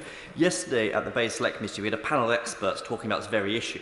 And when the issue of fracking was raised, they were unanimous in their voice. It was neither be effective, cost efficient, wouldn't do anything to the price, and actually was a bit of a red herring. Does my right honourable friend agree with me that fracking is that red herring, and instead we should focus energy on more renewables and even more North Sea, because fracking just doesn't work in this country? I think we could look at a range of technologies. We looked at the fracking issue. I was Energy Minister at the time. There were issues regarding the seismicity of various projects, but we've always had an open mind. We've always said, and I repeat, that we will support shale gas exploration if it can be done in a safe and sustainable way, and we will be led by the science on whether this is indeed possible. So there are lots of experiments, there are lots of empirical evidence that we need to consider. Jonathan Edwards. Diolch, Madam Deputy Speaker. He mentioned in his statement the need to protect the Ukrainian people from further misery. As he knows, Ukraine is a country with historic debt problems, and the full-scale Russian invasion we're witnessing will inevitably make matters worse for them. Considering this is likely to be a prolonged crisis, can he assure the House that the British government will be leading international efforts with the IMF, the World Bank and the G7 to offer Ukraine debt relief? I think the issues regarding Ukrainian debt relief are for a much wider set of participants than are reflected in this House. We will do everything we can to support the Ukrainian people, and we are looking at every possible intervention that can, in some way, lessen the burden of this ferocious assault. Richard Holden. Thank you very much indeed, Madam Deputy Speaker, and I thank the Minister for his statement. I think the sanctions today are an excellent next step in what we're doing to really clamp down on Russia's ability to fund its war machine. But my constituents have two questions. First of all is, how can they best support the government's actions with direct contributions themselves? And secondly, they also want to know, in their own interest as well, what the UK is going to do in terms of boosting our domestic oil, gas, coking coal supply to ensure that jobs are created here in the UK, but also that we reduce our dependence on other international players at this point. My honourable friend is absolutely right. The issue of critical minerals, the issue of security of supply could not be more important. That's why I've commissioned a critical minerals strategy. In terms of help that his constituents have offered and are very fulsome in their support, there are lots and lots of ways in which we can contribute financially and in terms of material. I organised or helped organise such an effort in my constituency only last week. My excellent party chairman, Mike Brennan, led that. But there are lots of ways we can help. And in terms of security of supply, absolutely, that's, as the Prime Minister has said, is really our most important consideration right now. Margaret Farrier. Thank you, Madam Deputy Speaker. The impact of banning Russian oil will come at a cost every day for people across the UK, and it's a price I'm sure they accept the necessity of due to this war by Putin on Ukraine. However, with an already growing cost of living crisis and soaring energy bills, what discussions has the Secretary of State had with the Chancellor about financially supporting green, clean and low-cost energy provision so it can be accessed faster and more broadly? My right honourable friend, the Chancellor, and I have, and our departments speak all the time about these issues. She will appreciate there's a spring statement. There was an extensive £9 billion worth of measures that my right honourable friend announced at the beginning of February. And we will be looking across the year to see how this market develops. But fiscal interventions, as she will appreciate, are a matter for my right honourable friend. Dr. Ben Spencer. Thank you, Madam Deputy Speaker, and I very much welcome my right honourable friend's announcement today. It can't be right that we're bankrolling the Russian state and war machine through buying Russian oil and gas, and I'm glad that we're moving to fix this at pace. Now, he will know that we import quite a lot of aviation fuel from Russia, and his department's done fantastic work in developing sustainable aviation fuel and manufacturing in the UK. Will he use this as an opportunity to drive forward that even at greater pace to set up SAF in the UK? My honourable friend raises a really important point. I mean, in this dismal prospect in terms of the ferocious aggression, the violence that we're seeing, one of the things that we are thinking about is a more sustainable future. And actually, one of the very thin silver lining on a very dark cloud is the fact that we are talking about resilience, we are talking about sustainability, and I'm absolutely delighted to be working with my honourable friend and right honourable friends in the Department for Transport to make sure that we can accelerate the adoption of sustainable aviation fuel.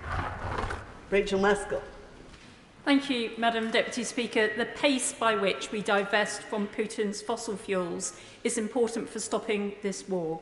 And as a result of that, in wars past, we've upscaled our manufacturing in order to see the retrofit and also the renewable industry, which could really be not only the saviour of the Ukrainian people, but also the saviour of our planet. So would he not scale up, but also lead an alliance of countries which need to make that urgent diversification in order to ensure that we bring this pain on Putin's regime as quickly as possible? The honourable lady is absolutely right, and we've got to work internationally across countries and come up with an alliance that can confront Putin in this way. And that's why we're having a G7 energy ministers meeting tomorrow, an extraordinary meeting of the energy ministers.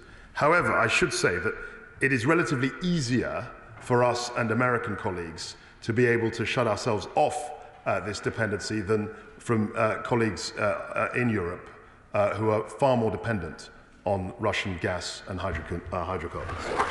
Dr. James Davis. Thank you, Madam Deputy Speaker, and I welcome my right honourable friend's statement on a ban on Russian oil imports.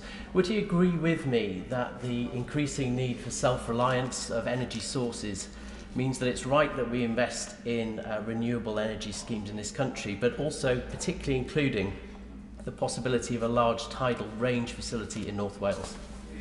I hear the clamours for the tidal range facility in the Vale of Clwyd. I'm very, very sympathetic towards it.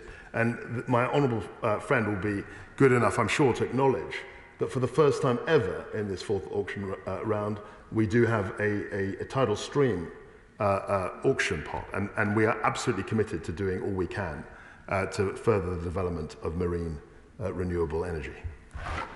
And finally, Deirdre Brock. Madam Deputy Speaker. The Secretary of State said that he was 100% behind renewables at the dispatch box then, and he has mentioned the tidal stream pot, but I would like to see him offer so much more support for tidal energy schemes, which Scotland can play such an important role in, and is such a cleaner, greener and cheaper alternative to nuclear. I recognise, thank you, Madam Deputy Speaker, I recognise the Honourable Lady's commitment to tidal stream. She'll be good enough to notice that this was the first time that any British government has ever committed to supporting any marine energy renewable project. There's always the clamour for more. We should do more. We could do things more quickly. And I'm very happy to work with her and other people across the House to see how best we can do that. Thank you. I thank the Secretary of State for his. I thank the Secretary of State for his thorough answers to a great many questions on this important subject. Point of order, Mr. Seeley. Thank you, Madam Deputy Speaker. Sorry, I came in a little bit earlier than I should have done. Thank you. I've got 2 points of order, and it may be that she is good enough to hear one or both of them. On the first point of order is pertaining to how we treat members of the House of Lords. And I ask this in genuine good faith. There are members of the peerage, members of the House of Lords, who may have engaged in ethically questionable practices in relation to work, lobbying or otherwise, for the Russian state, its proxies, formal and informal.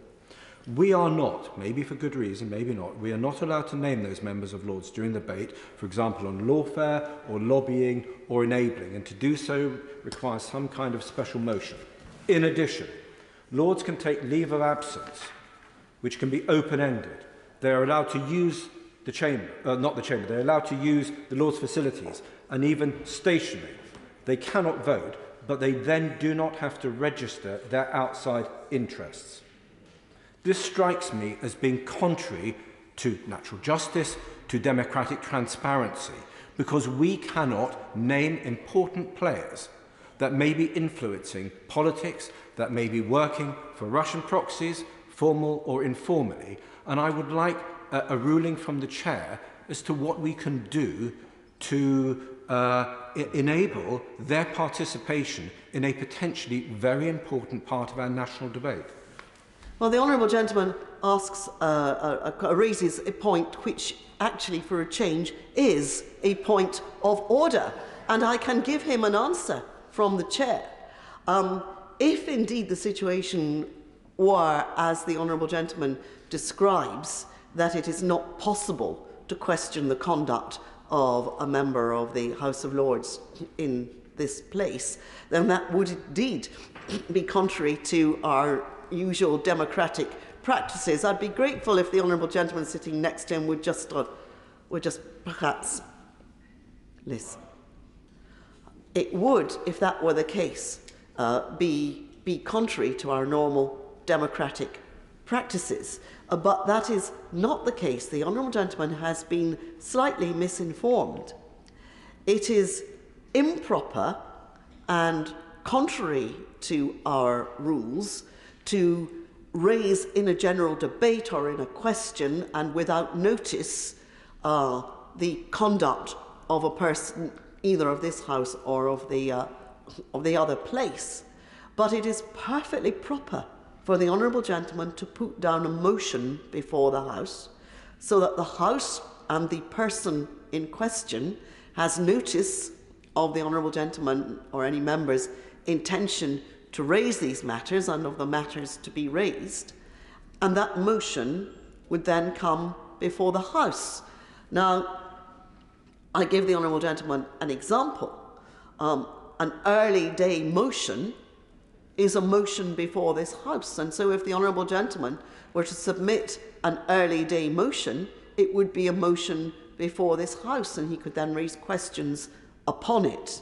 There are other ways of putting down a substantive motion. For example, he could go to the Backbench Business Committee and ask for time in the chamber to debate the conduct of a member of the House of Lords if it were on a motion before the House. And I very much regret that people now don't understand these. I don't blame the honourable gentleman, who is assiduous in his duties, but that many members don't understand what the procedures of this House are, and they don't understand what an EDM is. They think it's something to be brought forward by a pressure group and get hundreds of signatures as if that made any difference. The fact is that an early day motion is a way of putting a motion before this House and thus giving notice to anyone affected by it and anyone interested in it to the fact that it's a motion before the House. The honourable gentleman can, of course, get further advice on this from the table office, and I'm sure that the clerks would be happy to help him draft any motion. I'll take his further point of order if he wishes. I'm so grateful for that. Can I just check? My worry with the backbench thing is it can take a month or two to get, although there can be, maybe one can persuade them of a greater need. But the early day motion is, and you correct me if I'm wrong, because I've never used early day motions, simply because I think they're sort of PR vehicles. But an early day motion doesn't result in a debate in the House. And what we need is a debate in the House on these matters, in part because it's covered by privilege and the importance of, frankly, using that in the public interest. Well, for example, again, this practice has fallen into desuetude, and it's most unfortunate that members who haven't been in the House for a long time, since the days when things were done properly. When was that? Name a day. Don't realise that one of the ways in which matters used to be raised before this House is that a member would put down an early day motion, and when the Leader of the House answered the business question once a week, a member would come into the chamber here and say, is the Leader of the House aware of early day motion number 236 in my name and that of 50 other members, and will he provide time for a debate on this issue because it's extremely important for the following reason? And that way, the matter would be properly raised on the floor of the House. It's possible for the honourable gentleman to do that, and the table office will give him advice. If it turns out that he has to wait 2 months, come and see me and we'll work out another way of doing it, because it's absolutely essential that matters of urgency and importance and topical importance can be raised on the floor of this House, and it's only because people don't have the proper advice on procedure that it's not being done properly. It's not because any standing order or any rule of this House prohibits proper debate. Thank you.